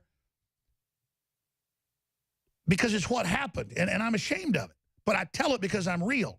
And the left can't ever get that because they're such liars. You know, the left is celebrating abortion. I played a video earlier with them all over the news, all over TV, how great it is, how sexy it is, how much fun it is. They've got women saying it's enjoyable to do. They saying it's a satanic ritual. They love killing their kids. I believe the propaganda, even though I wasn't tacitly involved. And when I really thought about it, I realized it was evil. So I've gone out and demonstrated against it. I've given money to charities that try to get women to actually have their babies and not abort them. But I already know I've repented, and I'm good with God on that. But I'll tell you, at a certain guilt level, I don't have any fear of being tortured or killed or anything, because you know what? I got it coming. So don't worry when you call and go, oh, I've never had one or been involved in one, but boy, I'd be serious. I wouldn't. Don't worry. I know I've done bad things. Don't you worry one little bit about that. So that's the whole point of telling the story on here. To tell people I'm a bad person, but that I've become better and repented, and now I'm trying to do a lot of good to change for that fact. But that isn't the answer in totality. Faith without works is dead is true, but it's saved by grace. That's totally true. God knows when your heart's real. You don't do it again. You change it, and then you live and try to be a better person. I tell the story of being involved in abortion for this key reason, though. The other areas are side issues. More of a form of masochism for guilt. The real reason I do it is when they get men and women involved in it, it hurts their soul so much that then they get so guilty, the left uses it to manipulate them into loving it and defending it, to be a blood sacrifice to complete their journey into darkness, to where they're on TV celebrating. And I love it. It's good. Kill the babies. Take them out. Get them. Kick their ass. Little bastards. We played the video earlier. And Gloria Steinem pushes that, you know, blaspheming with Jesus, all that, so that women know it's wrong. It doubles their chances of all different types of reproductive cancers in the uterus, in the ovaries, in the cervix. Look up the statistics. 1 abortion doubles your chances of cancers in all those areas. It is absolutely unnatural. Your body's connected in, hooked in. It's not supposed to happen. A miscarriage, things like that, that's God. That's the body. That's meant to happen. We'll be right back. Stay with us, ladies and gentlemen, but I want women to understand that they can always repent and not be part of the evil, and God will forgive him right now. The President of the United States. The U.S. President is Donald Trump.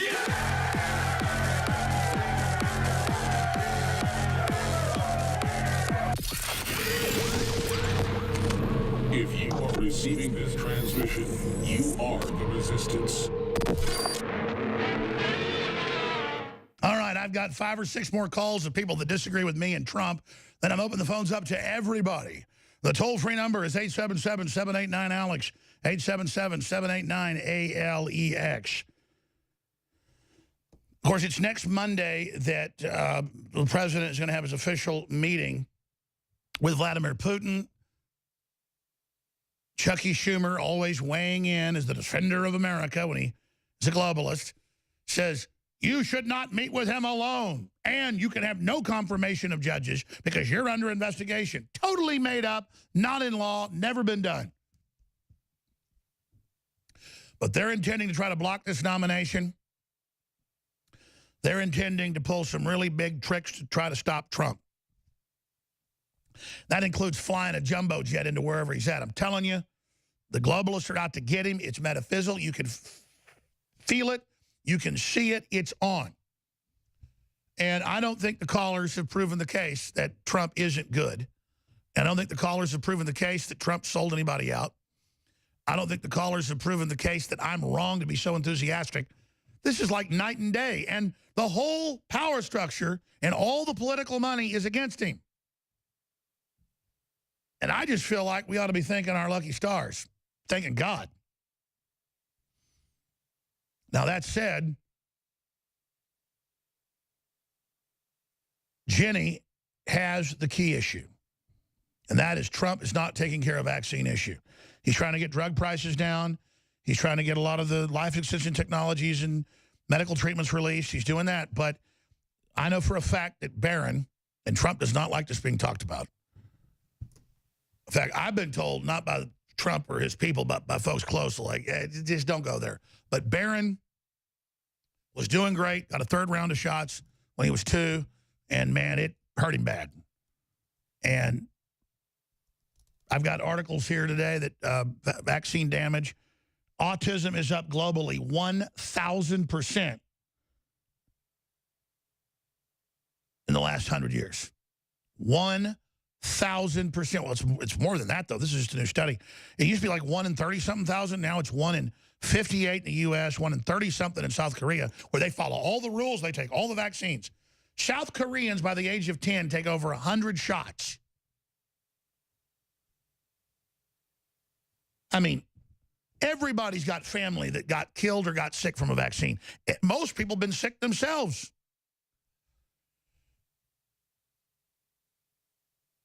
It's incredible. And so, bingo. Now, Trump can't move mountains and all the rest of it, but he's gone back on Afghanistan. He's gone back on the vaccines. And I say we hold his feet to the fire. And I promise you, the next time I talk to Trump, I will bring up the vaccines. And everybody should go out when he's on the road, hold up signs, all of it. Hell, we ought to sell T-shirts or, at cost that say, President Trump, fulfill your promise on vaccines, and go to the rallies. Believe me, that gets his attention. So Jenny is the caller because she's bringing up the real issue. Jenny, go ahead. Yes. Hi, Alex. Thank you for taking my call. I am a vaccine education specialist, and I've been involved in this fight for several years. I have it on good authority that for our president knows very well what's going on with the vaccine issue and how dangerous they are and how they're it's truly a crime against humanity. And I'm not thanking my lucky stars for everything that he's doing because this is the key issue. If he truly cared about the future of this country, he would take care of this issue not at 9 p.m. Eastern Standard Time. He would take care of it right now. Well, what are we going to do when right now we have 1 in 36 on the spectrum neurologically damaged according to the crooked Center for Disease and Corruption? Talk about us. Ma'am, you're right. This is a mass dumbing down chemical and biological retardation program of eugenics, just like the fluoride is meant to lower IQ. They just like taking iodine out of the salt lowers IQ 15 points. Fluoride lowers it 15 to 20 points, just as much as they put in for kids in studies, Harvard studies. The not having iodine's 15 points on average. Anybody can search engine that, mainline studies. And then you add the electromagnetic stuff, you add the vaccines.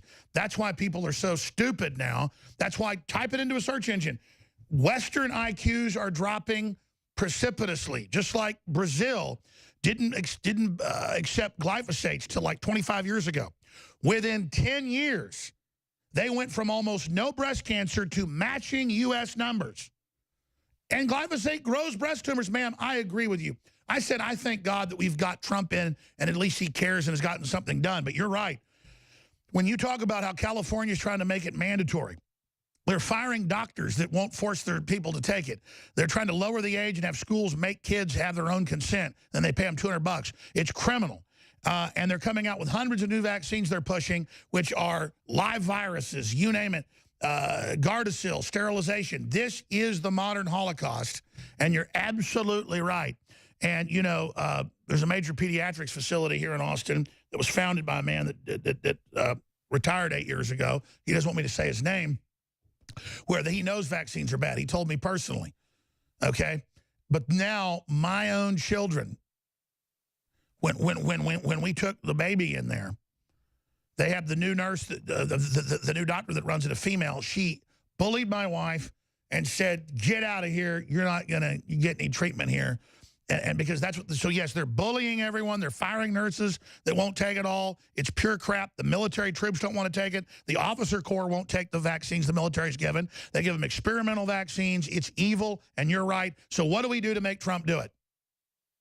Well, you know what? We're not going to have a military, a police force, or firefighters, fathers, and anyone reproducing in this country, frankly. Because according to MIT, there's going to be 1 in 2 autistic by 2030, 80% of the boys. And we can already see that happening. So he'd better do something and do something quick. I mean, RFK Jr., who was supposedly going to take up this, you know, vaccine safety commission, which, you know, seemed to just disappear overnight. He has his own. No, I totally agree. I've got an article here. Guys, pull it up. I can't find it. Yeah, there it is. MIT researcher, glyphosate will cause half of all children to be autistic by 2025. That's the American Council of Science and Health. I mean, this is all on purpose. We're dead already, basically. This is unbelievable. And I've got the other headline, mystery pathogen is set to sterilize all women on Earth. There's now a mystery pathogen. It's mainstream news. I've got it right here on the stack. Is suddenly sterilizing everybody. We are under attack. You're absolutely right. Need iodine, exactly. I completely agree with you, but I'd triple your dose with iodine. I'd take 50 to 60 drops a day, saturate the cells, and get rid of all of the competing halides that they're poisoning us with. And it is a plan, and he knows exactly what's going on. Oh, he does, just like he called in on the TV on 9/11 and said there were bombs in the buildings. And then he called in another show a week later and said, I was there, I saw where the bombs went off. My engineer told me it must be bombs. So Trump's smart. He understands it. God bless you, ma'am. Jenny, you're absolutely right. She's absolutely right. We're going to go to break and back with more calls. Speaking of that, it is a fact that they keep lowering the amount of iodine in the food and the soil down to nothing. Survival Shield X2 is the deep earth crystal source iodine, which means it's just pure iodine. It's atomic iodine, not radioactive, being on the periodic table. And it is just what it did for my skin, my hair, my body. I mean, it's such a game changer. And then when I forget to take it for a few weeks, I'm like, what's going on? Oh, my X2. It's 40% off still. But and I keep saying this for 3 days because I'm so busy. I haven't gotten new specials launched. 40% off X2 and free shipping at InfoWarsStore.com or InfoWarsLive.com. 50% off Brain Force. We have the new Super Silver wound care and protection product that's so proprietary. I don't even. It's so amazing. I can't even get into it. Because I've got to do just a ton of research to be able to talk about it properly. It's so amazing. That's now available right now out of the gates. Our newest product. InfoWarsStore.com, InfoWarsLive.com. But whatever you do, get X2 today. We'll be right back with more of your calls. Larry, Richard, James, stay with us. InfoWars.com. We're going right back to your phone calls here in about 60 seconds. But first, we are launching today the InfoWars official app. It's amazing. It works great. It's got so many incredible features. You can download it free on Android and Apple at Infowars.com/app, or there's a big banner up on Infowars.com. But why this is important is the globalists are demonizing Infowars. We are the cutting edge, the tip of the spear, the dreaded organization that they hate so much. And they are so scared of people power. They are so scared of you. Not just downloading the app, but sharing it with your neighbors, your friends, folks at church, people at the grocery store, sending out a link to your email list or Facebook or Twitter and saying, hey, download the new free InfoWars app and get live video, archive video, the podcast, all the new podcast shows that we're going to start launching here in the next few months, the new broadcast, all of it, plus the latest news alerts, feeds. You can click a button and then get push notifications to know when things are happening or when I go live routinely from my house, or I come back into the office, or when I'm on the road. It's the InfoWars official app. We're launching it today. It's at Infowars.com/app, or there's a big banner right on the right-hand side of the page on Infowars.com, Newswars.com, and PrisonPlanet.com. There's a lot of features like listen in the background to have the show on during any activity. The video can be switched right to video, not just go to the audio function. A list of the latest shows, live notifications when we're going live, support the show, spread the news, both in and outside of the app, see current super sales and browse the InfoWars store and get specials that we alert you to there via the app as well, that are the biggest specials we do. Compatible on iPhone and Android devices, Infowars.com/app. Watch the Alex Jones Show, The War Room, The Real News, anywhere, anytime. Read articles as they're published on the site in a portable feed. Get notifications anytime a feature story is published. Favorite and save articles to read later when you have time. Go back through your article history to reread favorites or pick back up where you left off. There is so much more. Just check it out for yourself right now at Infowars.com/app. And then please send that link out or show people the app. And that's how word of mouth will get 4 or 5, 6 million people like we got on the old app we launched 6, 7 years ago that was just audio only. Remember that one? That doesn't work on a lot of new phones. And there's hundreds of fan systems out there as well. They're all great. We don't try to block people launching their own InfoWars apps. We just want to get the word out. But this one really is a great app. Works a lot better than the last one that we launched. We've dealt with a lot of issues, obviously, in the tech companies and things with InfoWars. You can imagine in this political climate, trying to get service out there. We've dealt with a lot of things. I'll just leave it at that. Everyone can probably imagine. And then imagine what Trump's going through when he's trying to implement things and do things. But I got to tell you, he talked about vaccines being dangerous. He talked about he thinks they give them too many. At the same time, too young. The Japanese don't even let you give vaccines till 18 months. But that is really his big failing because he knows good and you know what well. And I agree with the last caller. And that actually makes me angry at Trump. And we need to be angry when he's wrong. But I am so thankful Hillary's not there that that's why we're discussing this. That's why we're having this discussion right now. Okay, Randy says Trump is hypocritical hiring foreign workers. Then we'll go to Larry, Richard, James, and everybody else. But Randy, he brags during the campaign. The media what the media says about him isn't true. It's like super right-wingers got mad when he was inclusive to gays and others at the inauguration, and before that at the whole confirmation when he got the nomination in Cleveland. He never said he hated gays. The media just said that. He never said he hated Mexicans and they were all criminals. He said, I want to make it easier for people that aren't criminals to come in and actually take jobs where companies need it, but not at the expense of American workers. You're not going to be a criminal with a big rap sheet. And so it's the same thing. Of course he owns a bunch of hotels. He talked about it in the debates. He says, I've got hotels with tens of thousands and golf courses with foreign workers, just like cruise companies. And they're from Russia, and they're from Japan, and they're from Mexico. Just like when you're on a cruise, everybody has different name tags. it's interesting. And they come in, they're seasonal workers. We don't need them, you know, say at the golf course during the winter. So they come in 9 months out of the year, then they rotate back to their country with good pay, or they rotate somewhere else and they travel the world and they enjoy it. He goes, I'm all for people coming in. We need them. And then people go, oh, he's hypocritical. He brings in foreign workers. He never said that. He wants to have such a booming economy that we need to bring in people. But they're not going to be MS-13 people that kidnap women and murder them. Randy, go ahead. Well, you know, the way I see it is there's a lot of kids that need work. And, you know, for $12.63 an hour, I imagine you're going to get all kinds. But I got to say one thing. The Senate just approved a measure that rings in Trump on tariffs. You know what I feel about that? I feel that never approach a bull from the front, a horse from the rear, or a fool from any directions. Republicans and Democrats that back this measure that puts to try to ring in Trump on these tariffs are fools.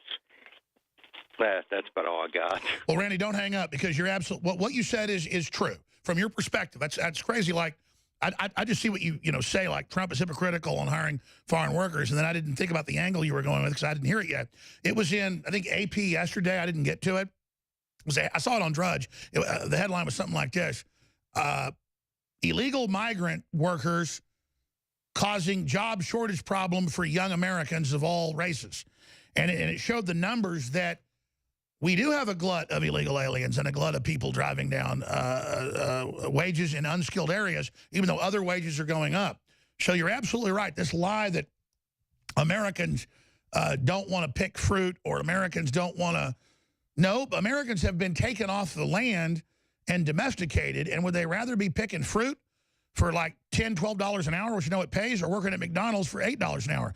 And I say you'd be in a better position picking fruit. And by the way, I'd pick plenty of fruit. Go ahead. Let me give you an example. My kids, when they was younger, 13 years old, I put them to tassel and corn. They made minimum wage, and the seed company got a tax break for putting them to work. They was kids coming out of the woodwork, and they take them down by buses, and they was kids coming out of the woodwork doing them jobs for minimum wage. I've actually done it. Then what they did is they brought in a whole bunch of illegals or whoever they was, and hold on, stay there. I'm going to come back to you because you're an eyewitness to this, and let's talk about this. Humans competing with each other for jobs. We'll be right back on the other side. It's a war of information. Have you spread Infowars.com today? Have you downloaded the free app, the new app, the Infowars official app? Finish him. Antifa! Flawless victory. Okay, we're taking a lot of calls today, and I'm really enjoying it. We're going to go to Larry here soon, mad at Trump about his prescription drug pain medication policy. Richard on Mormons promoting globalism. You've been really holding a while. Richard, you're up next. Stan, Liberty Smith, James, Duncan. But we got to finish up with Randy talking about illegal aliens taking the jobs from entry-level Americans of every color.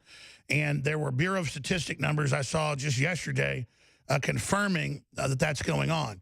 In an overall more positive jobs market we've seen in 100 years, a lot of numbers show. Again, how does that have to do with Trump, though? How is it hypocritical? I mean, do you really think he could hire high schoolers to come into a hotel for a maid service or to, be a blackjack dealer or to be a manager or the captain of a ship or, whatever Trump properties have? Because, I mean, that's the type of folks that they found do work best are these people that go all over the world to different countries, different companies, and they have backgrounds and they know who are the best who work their butts off in the service industry. What do you think? Well, you probably got you got a point there. And I believe it or not, I love Trump. I actually love everything he does. The only thing I just think for like cooks, waiters, whatever, they could hire kids or they could hire people in the United States to do them jobs.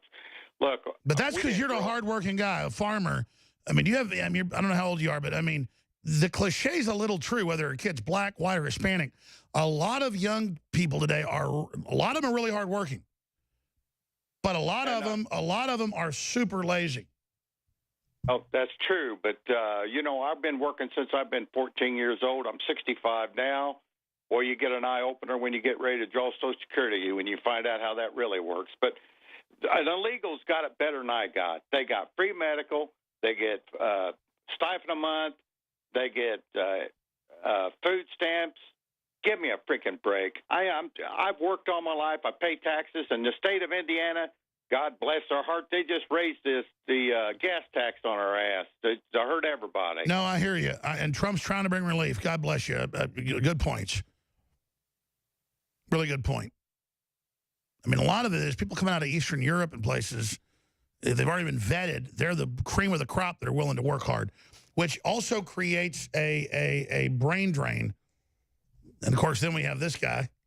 Remember the guy, the 30-year-old, got evicted by his parents? And he is just, like, so selfish. Now we've learned more about what he's up to, and it's just, look at that spirit. It's like a demon of laziness. Just so satisfied that he can get you to do the way he wants it, when he wants it. And that's what happens when you let your kids do whatever they want. Don't show him to me anymore. Michael Rotondo, we tried to help him, but he is just unbelievable. In the next segment, I've got Beyond Bombshell News that I'm going to cover that deals with all of us in the future of humanity. I'm going to stop now, though. So I said we're going to go to your calls and get to them as quickly as possible.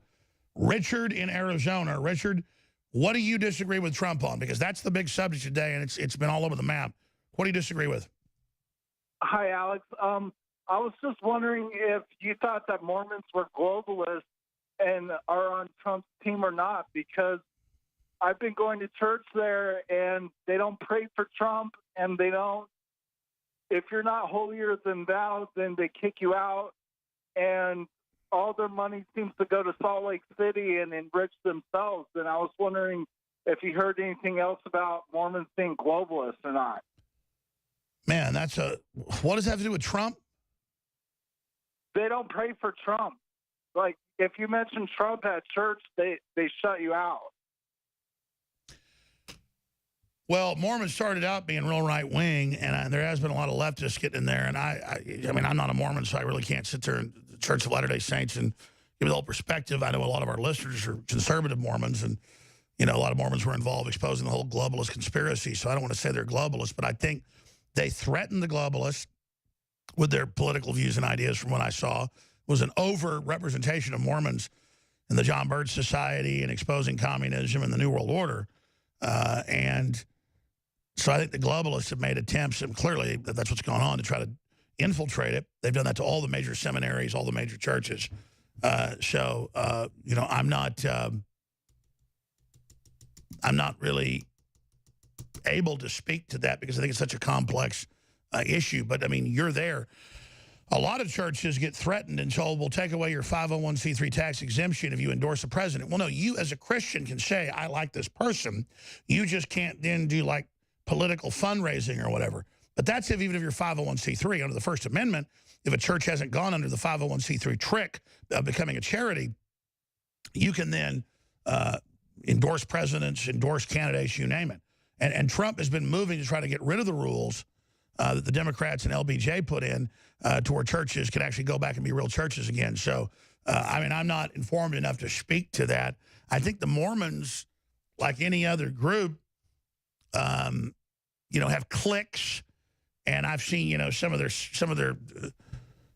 Mormons, you know, were fighting Trump. They had a plan to try to deny the delegates to him.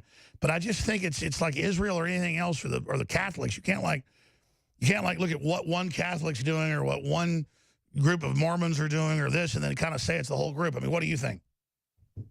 I just think that they're set up as a globalist institution. And if they just opened up just a little bit to let their members do the good work that they do every day, that they wouldn't be so centralized. It's like money before Bitcoin. Now money's decentralized. There's no central power. So if they decentralize their structure, it would be worldwide, and it would be good, and it wouldn't be a globalist institution. Well, the World Council of Churches has tried to take everything over. So there's the whole ecumenical movement, super bad news. I appreciate your call, Richard. All right. Who's up next here? Larry in Missouri, Trump policies on pain medication. Go ahead. Hi, Alex. I am so upset at Donald J. Trump. I'm a supporter of Trump, but he's missed an issue that's bigger than Jenny's vaccination problems. It affects more families in America than you even know, Alex. And I know that you know because you are the great history teacher for the world. Well, not really, and but everyone that certifies, downloads your podcast or some way should get actual, not bachelor credit in college, should get like a master's or PhD. Well, listen, you're kind of say that, but brother, we only got a minute and a half here, 2 minutes. What is your point? Is it on the opioids or what are you saying? Well, I'm an ex-Olympian, ex-high school athlete, ex-pro athlete, and I broke 38 different bones 146 times, and I don't fit the paradigm. They were giving me too many pain pills. I admit it. But they've cut down 90% of my pain pills. I'm suicidal. I'm ready to move to Canada or go to Canada and get 90 days supply legally. And you have not brought this up. And people are dying. I know 9 policemen in Kansas City that are snorting heroin because they can't get pain pills. And all these people, they've cut everybody off. It took 13 inches worth of medical records, 21 films. Well, listen, here's the deal. Here's the deal. I know you're saying it's the biggest crisis on earth, and I'm sure for you it is, but half the women getting breast cancer or half the women being sterile or 1 in 2 people being autistic, I think it's all being mentally retarded is going to be bigger than the pain pills. They flooded synthetic hillbilly heroin everywhere. But let me come back and finish with you on this. It's important. I understand for you it's important, but the thing is the abuse is the issue. And so Trump's cracking down on it because it's gotten so many people addicted and hurt to so many overdoses. But we'll come back after this quick break. Stay with us, Infowars.com.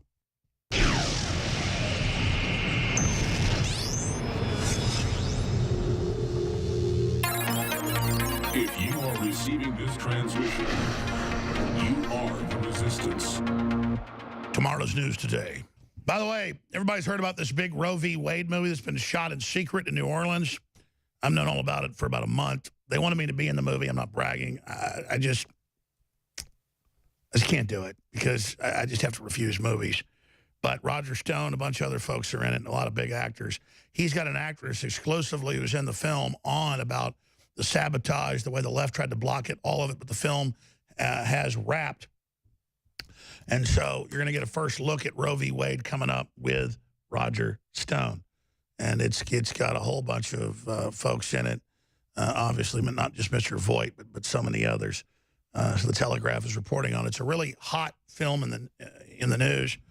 The left's been reporting on it, trying to sabotage it, so Roger Stone will break that down for you. Now, I just can't say I'm not going to be in movies and then be in them. You know what I mean? It's documentaries, maybe. And they're nice folks to invite me to be in it. And I'm not saying that to act like I'm cool. I'm just, when you got news like this, and I'm going back to your calls, that's all that really matters. We showed a headline earlier from the National Institutes of Health that half the public within about a decade will be mentally retarded and have some form of autism or neurological disorder just because of glyphosates eat your brain. They also give you breast cancer. Well, the National Health Service and others have come out. It's in the Daily Star, but it's also in a lot of other publications. STI warning. Well, it's beyond that. Experts fear stealth bug, which makes women infertile, will be untreatable. And these microplasms, little microscopic bacteria, they come in and they colonize women, particularly. For whatever reason. It's kind of like fluoride hurts men worse than women because they have a different physiology. Well, microplasms, every time you run into this with women, I know a lot of women that have them, and I talk about microplasms with scientists 20 years ago. They still weren't confirmed. They're now confirmed. And now they have a mycoplasm that sterilizes you. Mycoplasma genitalium bug, known as MG, makes women infertile. 1 in every 100 British adults ages 18 to 44 are already thought to be infected with the bug. Isn't that just convenient? And of course, most scientists believe that microplasms have been developed as bioweapons in labs. Experts are warning that the figure is set to double within 10 years. And then they go on to say that they are concerned that it will surpass HIV, you name it. It goes in and attacks the womb, the uterus, scarring it, basically creating endometriosis, and is a bioweapon, whether from nature or man, that sterilizes you. So thought I'd just tell you about some of that, ladies and gentlemen. Briefly, because I need to plug this. We got so many affiliates, so many new stations picking up the radio/TV transmission that I need to cut a whole bunch of liners today for stations. But here's just some of the new stations.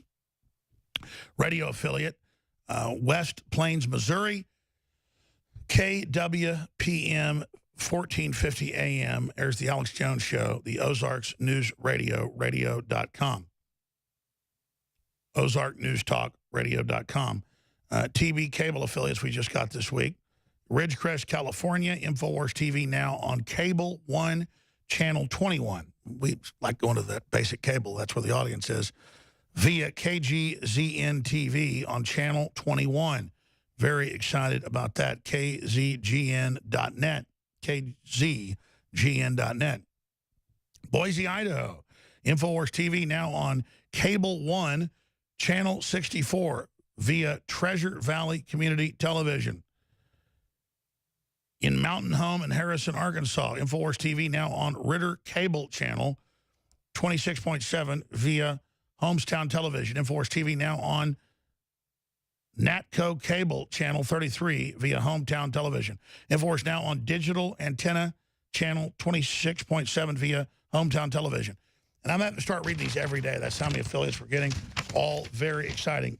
None are too small, none are too big. We love everybody. And the big thing is you find us on local TV, tell folks about it. That's how we win the war. Trying to censor us off the web? Well, we're going to expand everywhere. Don't you worry. 400-plus TV stations, 80-plus cable stations, some giant, some small. Doesn't matter. It's beautiful. All right, who was I talking to? We're talking to Larry about policies with medication. You know, opiate use and opiate addiction has climbed dramatically. And I can see how you think Trump really telling the drug companies, stop lying and saying this stuff isn't addictive, and, you know, cutting it back could really make you move somewhere else. I understand pain can be incredible, and managing it is really, really a big problem. But at the same time, these drugs are also very, very, very, very addictive.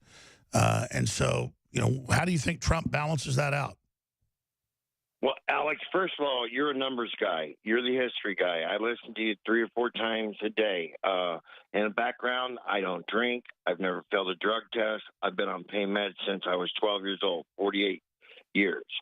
So they are addictive, but we were taught on the U.S. ski team how not to get addicted. But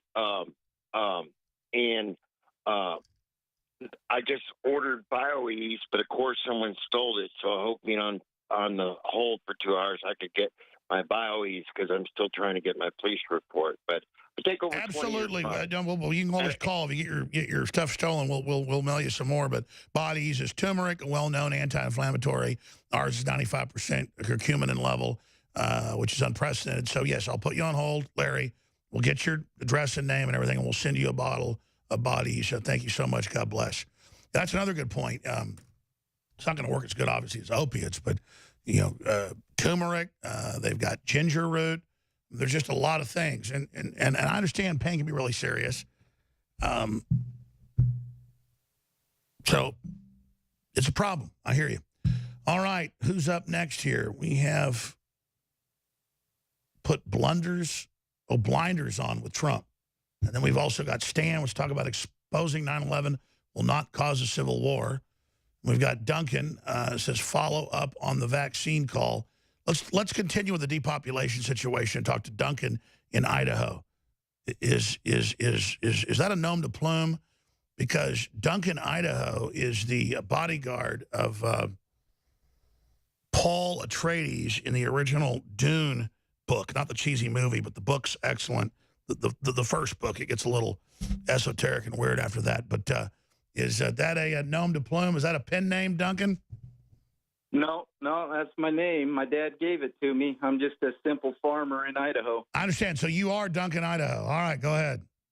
I'm in Duncan. My last name's Ferris, Alex. I'm in I know. Idaho. I was just having fun with that. I got you. Hey, I enjoyed the calls from James and also Jenny about the vaccination. Yes, sir. I just want, during your conversations, you say, what do we do? What do we do? There's a Supreme Court case from 1901, Associate Justice John Marshall Harlan, Downs versus Bidwell, said two national governments exist, one to be maintained under the Constitution with all its restrictions, the other to be maintained by Congress outside and independent of that instrument. And as I'm sure you're aware, President Dwight D. Eisenhower, when he referred to the military-industrial complex, usually referred to it as the military-industrial congressional complex.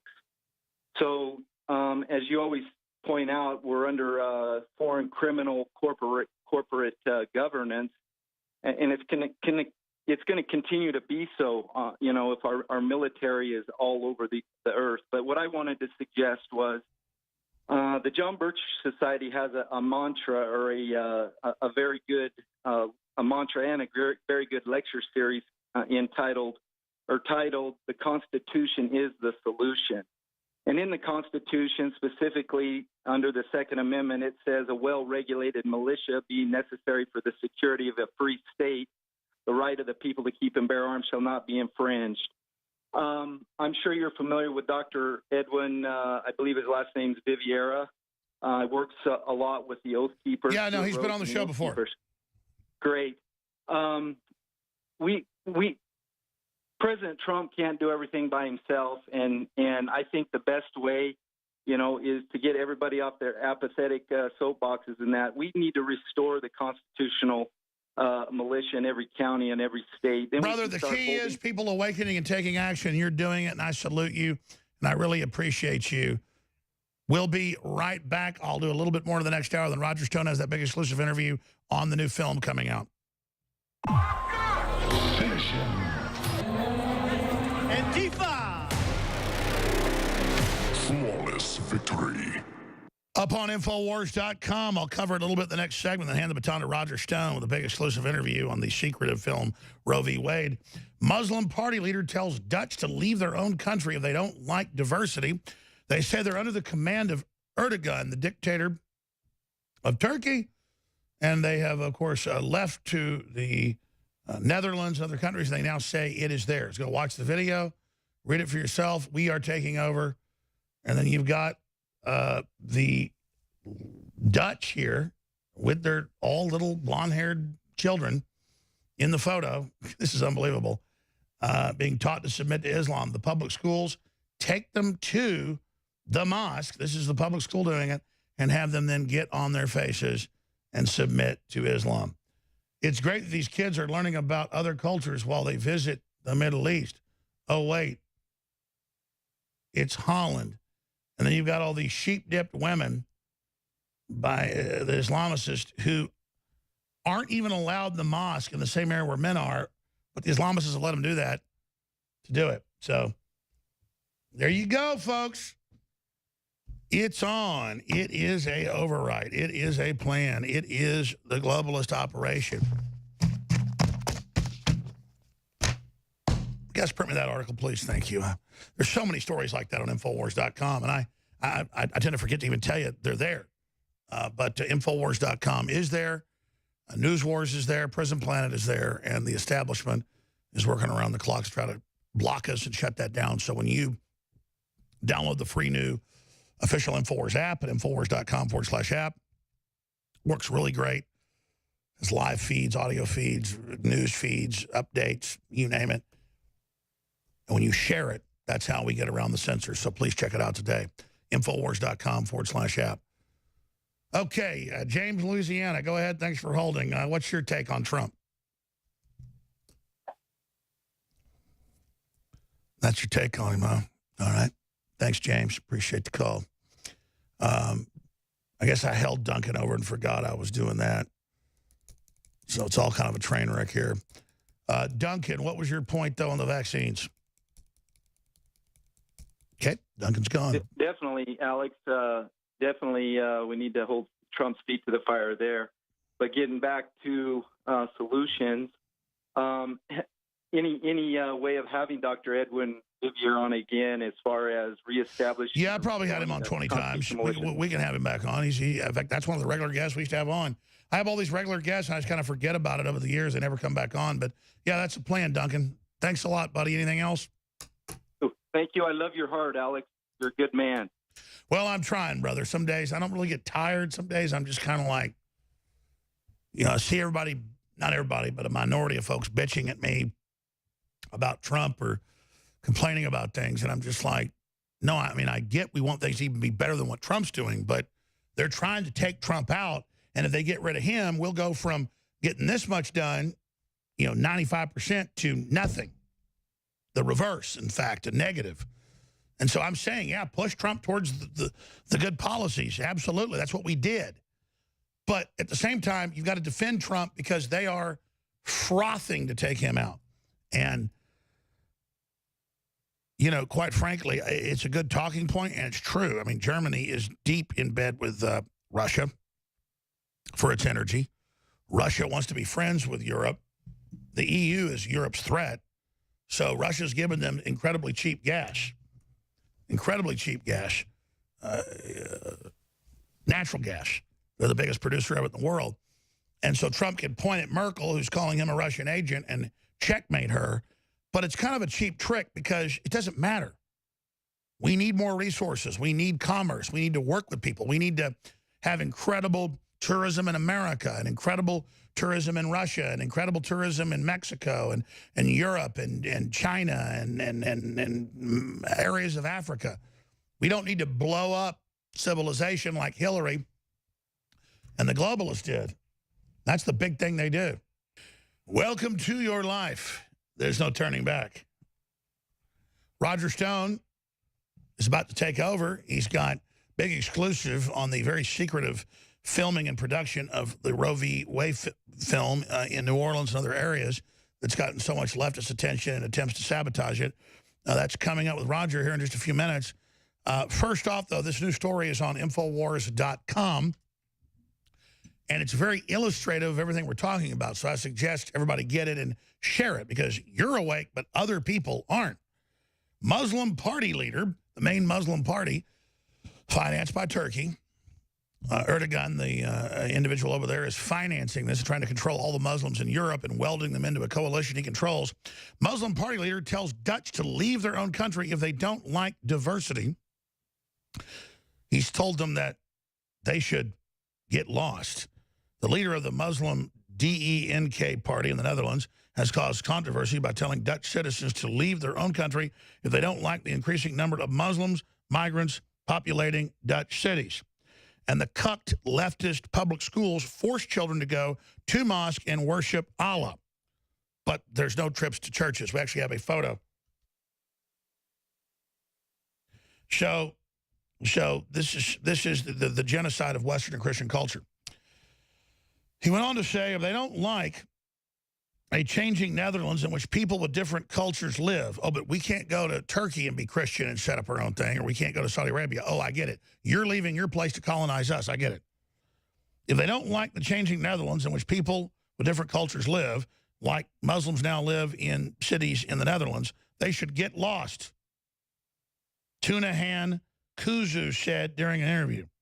Anti-mass immigration politician Geert Wilders responded to Kuzu by telling him he should go home to Turkey.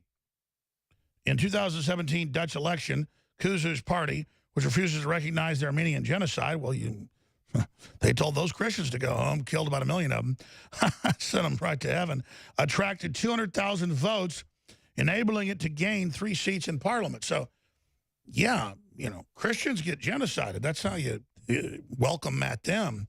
A Muslim welcoming center for Christians is death. At least under their system. What Kuzu is specifically referring to when he speaks of a changing Netherlands remains unclear. Maybe he's referring to how every year 1,000 underage Dutch girls are trafficked into sex slavery by pimps with migrant backgrounds. Maybe he's referring to school children being indoctrinated into the new diversity-friendly environment by being made to pray at mosque. Let's put that on screen, please. Maybe he's referring to graffiti scrawled on the wall of primary school that read, "Cancer, Wilders is gonna die," and a reference to the anti-immigration politician, "Attack Jews, kill all Jews, Jews gonna die," or the term ISIS. Maybe he's referring to the fact that violent homophobic attacks on gay people in Holland by Muslim migrant youth are increasing. Maybe he's referring to the fantastic economic benefits that Muslim migrants bring to the Netherlands, like the 85% of the refugees who remain unemployed and on welfare since they arrived in 2014. Maybe he's referring to Holland and Turkish population who occasionally stage riots in support of Islamist dictator Erdogan. In any case, the message is clear. Get on board with the new way of doing things or get out of our country. Roger Stone's taking over, my friend. A lot of news on Trump and standing up for the U.S. and more. Latest on Kavanaugh. So much more with the former head of the Trump campaign and Trump wingman of 40 years. If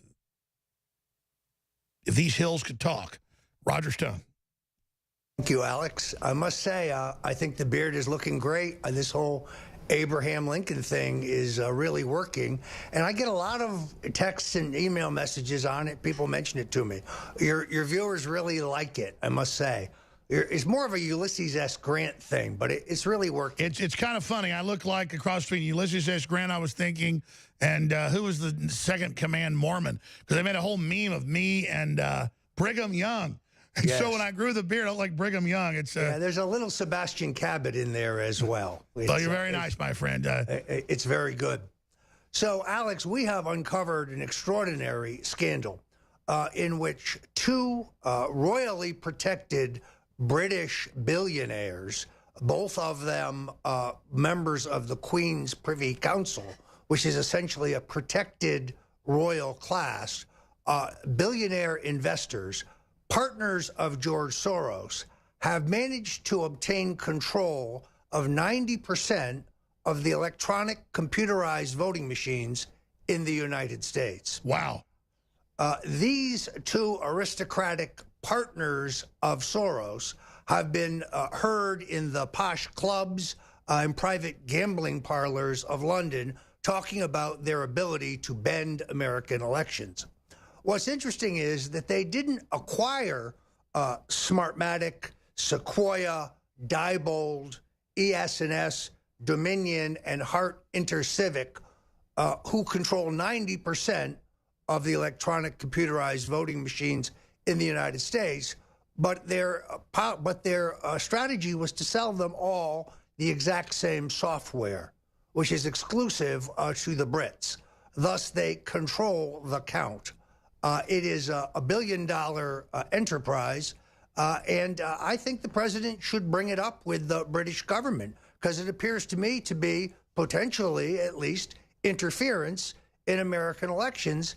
And now the two aristocrats are Lord Mark Malloch Brown, who is that gentleman right there, who is said to be a real favorite of the Queen, and his partner, Sir Geoffrey Patty. Now, there is Geoffrey Patty. These gentlemen boast about being protected by the Queen in their business activities in the United States pertaining to these machines. We reported this yesterday on the War Room. We were assisted in this by Americans for Innovation.blogspot.com and the crew there on the basic research.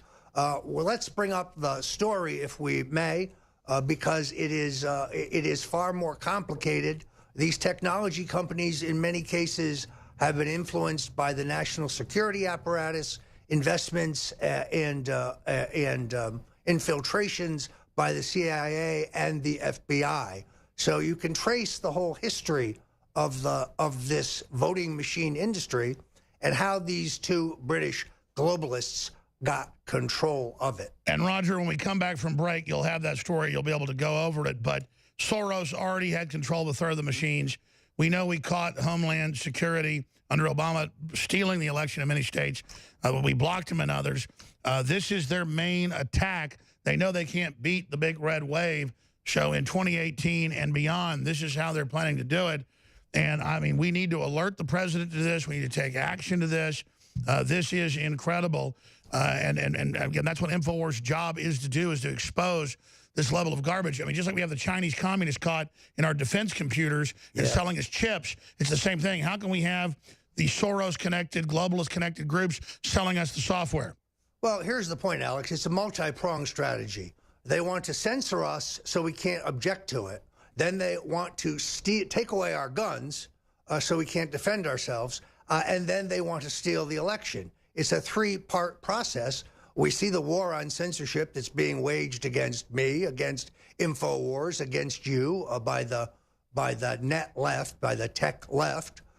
We see. Stay there. Come back and cover it all, because you're right. They're launching attacks. They're trying to cause civil unrest. They're pushing anti-gun, and they're also discrediting anybody that talks about election fraud as they enroll illegal aliens to vote in all these Democrat states. This is an incredible time. StoneColdTruth.com, Infowars.com, NewsWars.com. It's more important than ever. I keep saying this, to spread the links, to spread the articles, to spread the videos. And as soon as this show isn't live, that we archive this. What headline do we give this, Roger? Soros, British-controlled Soros companies now in control of 90% of voting machine software? I would say British globalist billionaires partnered with Soros seize U.S. voting machines.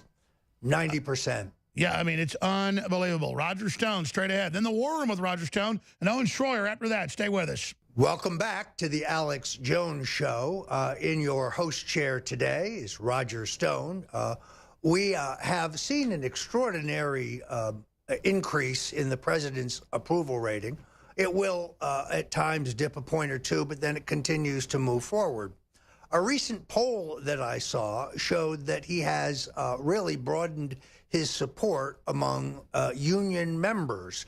I think this is because of his trade and tariff policies and the fact that the administration has created 1 million new jobs since Donald Trump became president, 223,000 in May alone. Despite the fact that the administration backed the recent Janus decision that pertains to union dues and whether non-members can be collected from, which affects about 5 million of the 7.2 million union members in the country, the president's support among union members has risen.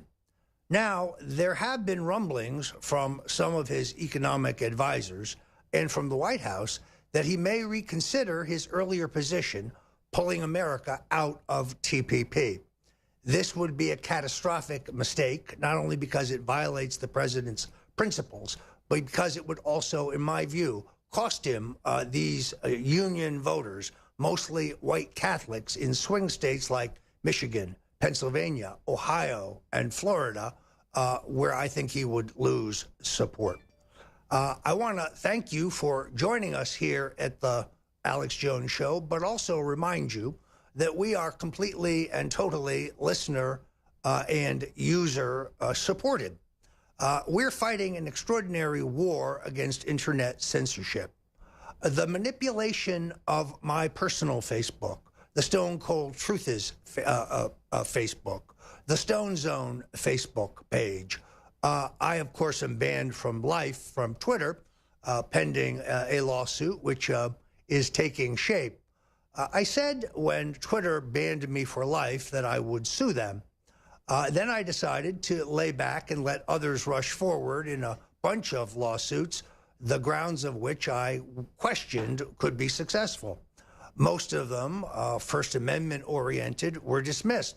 But one lawsuit survived, one based on business principles and contract law that appears to be promising. I know that Milo and dozens of other conservative voices are prepared to join me in a lawsuit, but it must be a lawsuit against Twitter that has the potential to win. And I think we have found such a legal issue. So, but Twitter is among those who are kneecapping conservatives and who are silencing our voices. It is insidious, for example, in the sale of my book, Stone's Rules, which, by the way, you can get at the Infowars.com store right now for $22.99.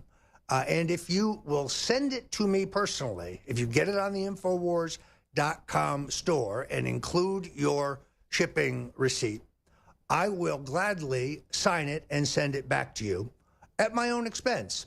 If you, of course, want to include postage, that would be fine as well. This is an offer only for those who can buy at InfoWars and include their InfoWars receipt, but it is my privilege to do this. I signed about 80 books last night and took them to UPS. The book has done quite well, despite the fact that Facebook, whenever I attempt to post a paid promotion utilizing any link to purchase the book, immediately rejects the ad as being political advertising, which quite clearly it is not. This book doesn't have an ideological bent. You can certainly tell my politics by reading it because my anecdotes are about my own experiences, but you could be a Bernie Sanders progressive and benefit from this book. You could be non-political and benefit from this book. You can be a fervent Trump supporter and you will enjoy this book. Whether your chosen field is business or the arts or technology or agriculture, whether it is politics or media, these are the rules of the road, the lessons of life that has been compared to Sun Tzu's classic Art of War. But it's more than that. It's how to dress. It's how to take care of your clothing. It's what you need to know about automobiles, about dining, and of course, for the young man, how to build a serviceable wardrobe at a reasonable price and take care of your clothing. How the impression you make based on the way you are dressed and the way you are groomed is how you show yourself to the world. These are my rules of the road. And at the same time, you get Dick Nixon's no longer secret martini recipe for the silver bullet, and you get my mother's recipe for the greatest marinara sauce you've ever had, also known as Sunday gravy. No, I don't want to argue about it. If you call it sauce, God bless you. It's Sunday gravy. So go to the InfoWars store now. If you're not in the market for this terrific tome, I do have to mention that Brain Force Plus, which is really absolutely my favorite product at the InfoWars store, is now on sale. So this is a great product because when you work the long hours that I do and you have that dip of energy around now, you pop a couple of these and you get a certain mental clarity and a mental energy and a focus. Yet later that evening, it doesn't keep you up like these ramped up ephedrine-based, energy drinks do. It's not like drinking 2 Red Bulls, which you'll regret at 11 o'clock at night when you can't sleep. So let me recommend you take advantage of this terrific special. That is a great price, and it is absolutely true. I think Owen Shroyer would agree with this. The War Room would be impossible without this great product. Now, it is amazing to me watching the coverage of CNN of the president's trip abroad and the attempt in their crawl, in their headlines, in their chyrons to depict Donald Trump as a stooge of Vladimir Putin. The president goes there and he urinates all over Putin's largest economic deal, the most important thing he's working on, yet CNN wants us to believe that Trump is in Vladimir's pocket. The bias of their coverage, it just knows no bounds. In other words, they've stopped even pretending to be a news network. Their headlines and their crawls are so acerbic and so partisan. You're on the Alex Jones Show. I'm Roger Stone. Coming up is the actress Mindy Robinson, who tells us the inside story on Roe v. Wade, a movie that has just wrapped production and will be out in January. Hollywood is freaking out about this movie. Left-wing unions tried to kill it, but it's coming, and it's a blockbuster. Right here, exclusively, Mindy Robinson on The Alex Jones Show. So stick with us. Hit the website at Infowars.com to hit the store and look at Stone's rules or our selection of T-shirts or nutraceuticals that can make you perform at peak levels. Welcome back. I'm Roger Stone, and you're on The Alex Jones Show. I read a great tweet yesterday from Dr. Jerome Corsi, who is the Washington bureau chief for InfoWars, in which he protested the fact that Paul Manafort is incarcerated in total lockdown, in isolation, in a maximum security prison, when he has not yet been convicted of any crime, in solitary confinement in a space the size of a closet, which it can break a man over time. He still has 3 weeks to go until his trial. Yet the Awan brothers, 2 Pakistanis, break into the House computer system over 5,000 times, steal money, steal data, steal secrets, yet they serve not a day in jail, despite the fact that they try to flee the country with money. There's a certain lack of justice here in this situation. And therefore, I ask every American to think about the tactics being used by the Office of the Special Counsel in their treatment of Manafort, who has yet to have his day in court. You see, they would like him to plead, not now because they want him to roll over, but because they don't want to reveal the extent of the surveillance on him and how it was established through a FISA warrant. The same is true in my case, where I have recently learned from credible sources that the surveillance on me began much earlier and was much broader than I had originally thought. I have filed Freedom of Information Act requests with over 30 different agencies of the government. I've gotten a response from virtually all of them, but they are empty-handed, telling me that they'll look, but it could take years, or in other cases telling me I'm not entitled to what they have. A FISA warrant can only be levied against a U.S. citizen if they're actively engaged in espionage on behalf of a foreign power against the United States. It is abundantly clear that the Obama administration, as reported by the New York Times on January 20th of 2017, targeted Manafort, myself, and Carter Page for warrants because of our connections to the Trump campaign. The page 1 New York Times headline says, "Wiretap data used in probe of Trump aides." That headline would change in their online version. Ed Klein also records the government's efforts to get FISA warrants against Manafort and myself in his epic recent book.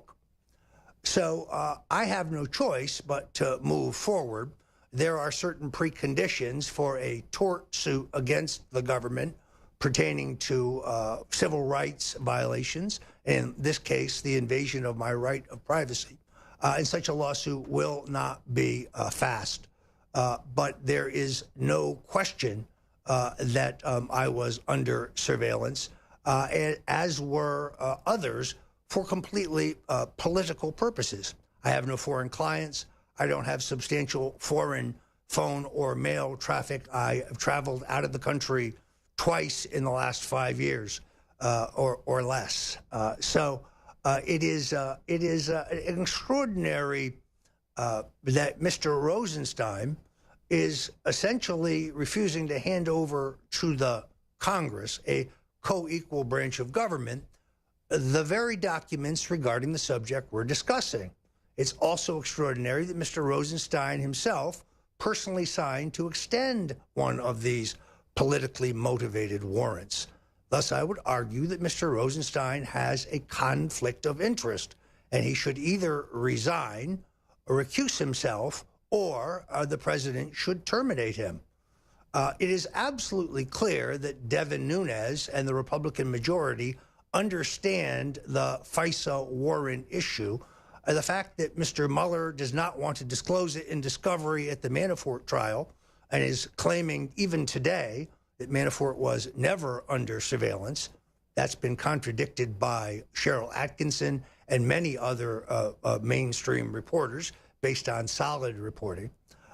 In the fact that Mr. Rosenstein is risking his career to cover up the use of the FISA warrants means that the deep state understands that we're on to the fact that they use the power and the authority of the state and its intelligence apparatus to spy on the Republican candidate for president, to infiltrate his campaign, and to have an insurance policy, as Peter Strzok put it, to ensure that Trump could be removed if something went wrong. The New York Times and the Washington Post would like us to believe that Professor Stephen Halper reached out to young Trump volunteers who had some campaign access, paid their expenses in some cases, not because he was looking for Russian collusion among these children, but because he wanted to plant faux evidence of Russian collusion in case the deep state had to trigger their insurance policy. Pardon me for a Marco Rubio moment. Thank you so much. It is obvious, therefore, that they have committed a crime far more egregious than Watergate, far more of a constitutional violation. In Watergate, the campaign of the president was associated with men, private individuals, who broke into the Watergate headquarters of the Democratic National Committee.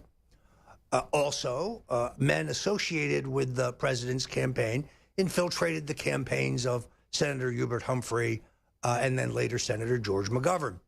But those were private enterprises, shocking, but they pale in comparison to the use of the machinery of state to subjugate and hijack an elections, which is exactly what happened here. The Russian collusion delusion is designed to distract us from the fact that this went on. There was substantial Russian collusion in the last election, as we know. Bill and Hillary Clinton took $145 million from the the state-owned Russian energy company. Bill Clinton got a $500,000 tip for a speech to the same executives in Moscow. At the same time, John and Tony Podesta were making money from the oligarchs around Putin in banking, in gas, in uranium. So what better way to distract from the fact that the Clintons were in bed with Putin and the oligarchs around him than to point at Donald Trump? What better way to distract from the fact that you have a secret plan working with the incumbent administration to hijack the election and ensure that Donald Trump could be removed if by some miracle he won? And he did. You're on the Alex Jones Show. I'm Roger Stone. Coming up with us, actress Mindy Robinson tells us the inside story on the hot movie Roe v. Wade. They just wrapped production on this blockbuster, and they kept the entire production secret, but there were rumblings as employees who were leftists or pro-abortion quit. Union officers tried to sabotage the movie, but it is intact and is coming to the big screen in January. Mindy Robinson, if you're not familiar with I Heart Mindy on Twitter, is a MAGA firecracker, an articulate conservative with a libertarian streak, and a real ball of energy. You're going to want to check out her Twitter feed. It's lively. And she's going to give us the inside story on why Variety, The Hollywood Reporter, the New York Times, and everyone has flipped out about this new movie, Roe v. Wade. With Anthony Kennedy's resignation, this will be much discussed. And that opening riff, a rare instrumental by the Rolling Stones, and one of my favorites, was my theme music on my old show when I had a syndicated radio show before I joined InfoWars. So we are back, and Hollywood has been roiled. The Hollywood left, the New York, L.A. connection, are up in arms over a new full production movie called Roe v. Wade.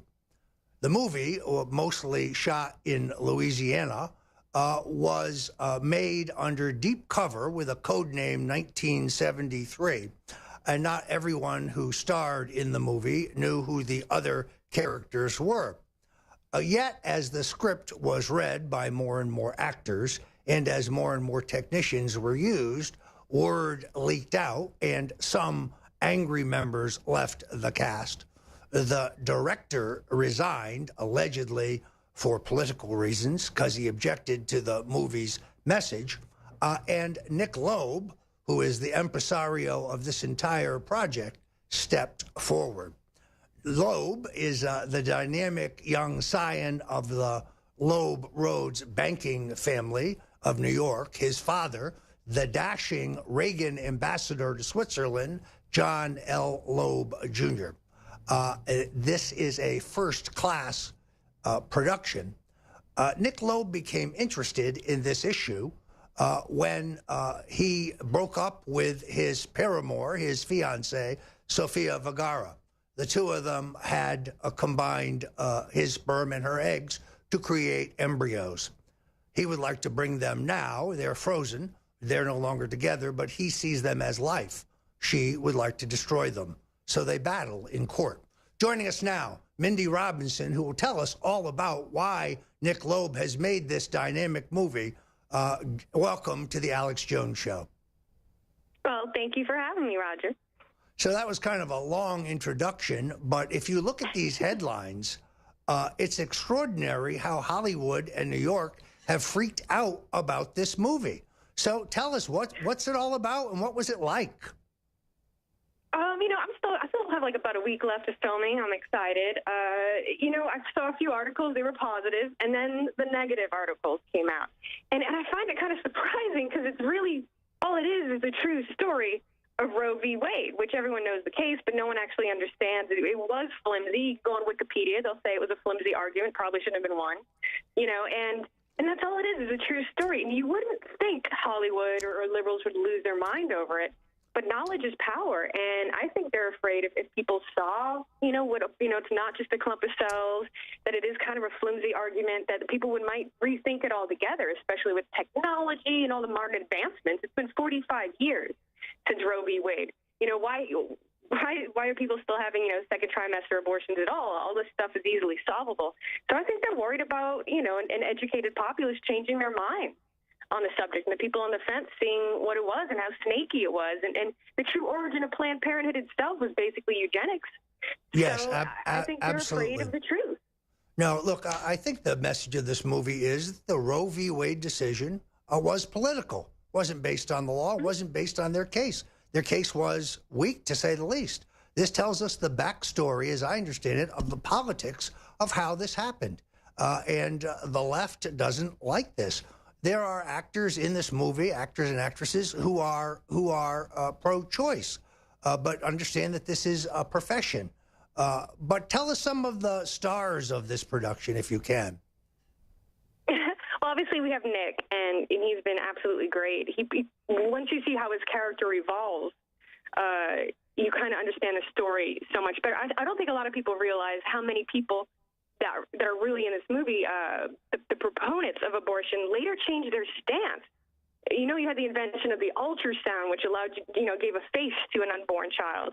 You had Roe herself, who tried to overturn her case. Roe was losing her mind because women were coming up to her and thanking her, like, thank you because I had 6 abortions because of you.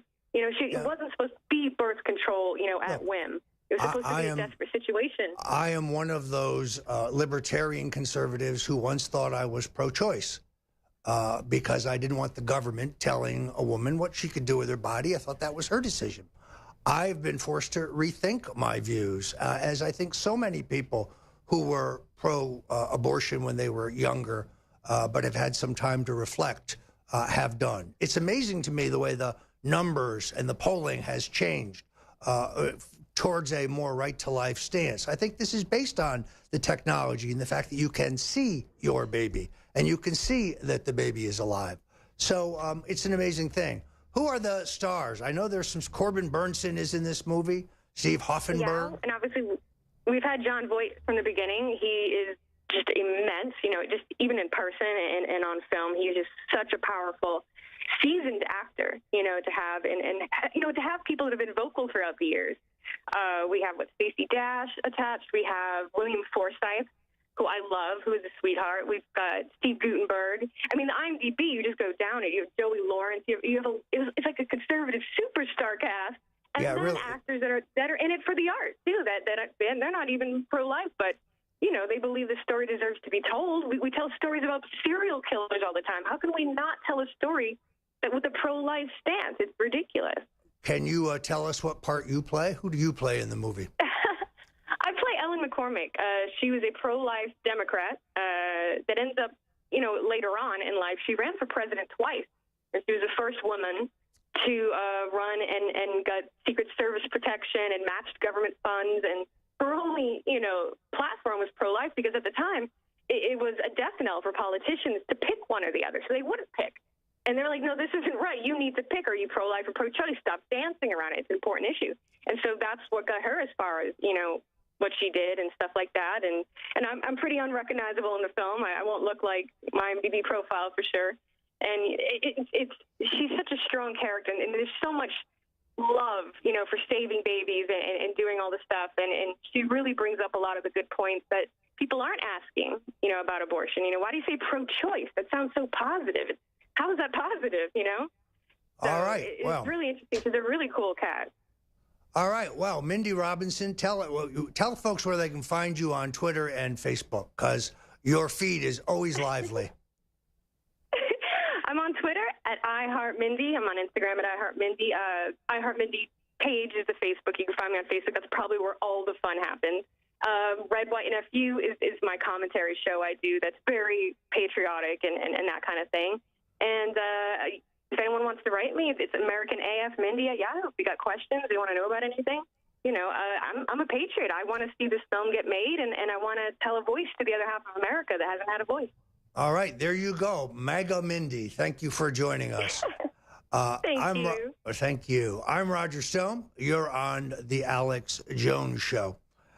It is quite extraordinary to be in a situation in which there is no evidence of Russian collusion, no evidence of collaboration with WikiLeaks, no evidence whatsoever that I knew about John Podesta's email release, and you have to edit my tweet to even infer it. Yet CNN reports that the special counsel is examining my finances. Reuters reports that several of my associates have been subpoenaed to a grand jury.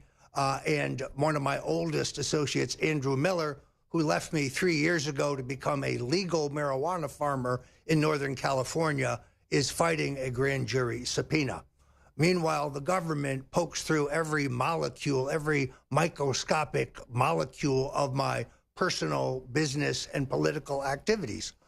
There is no Russian collusion.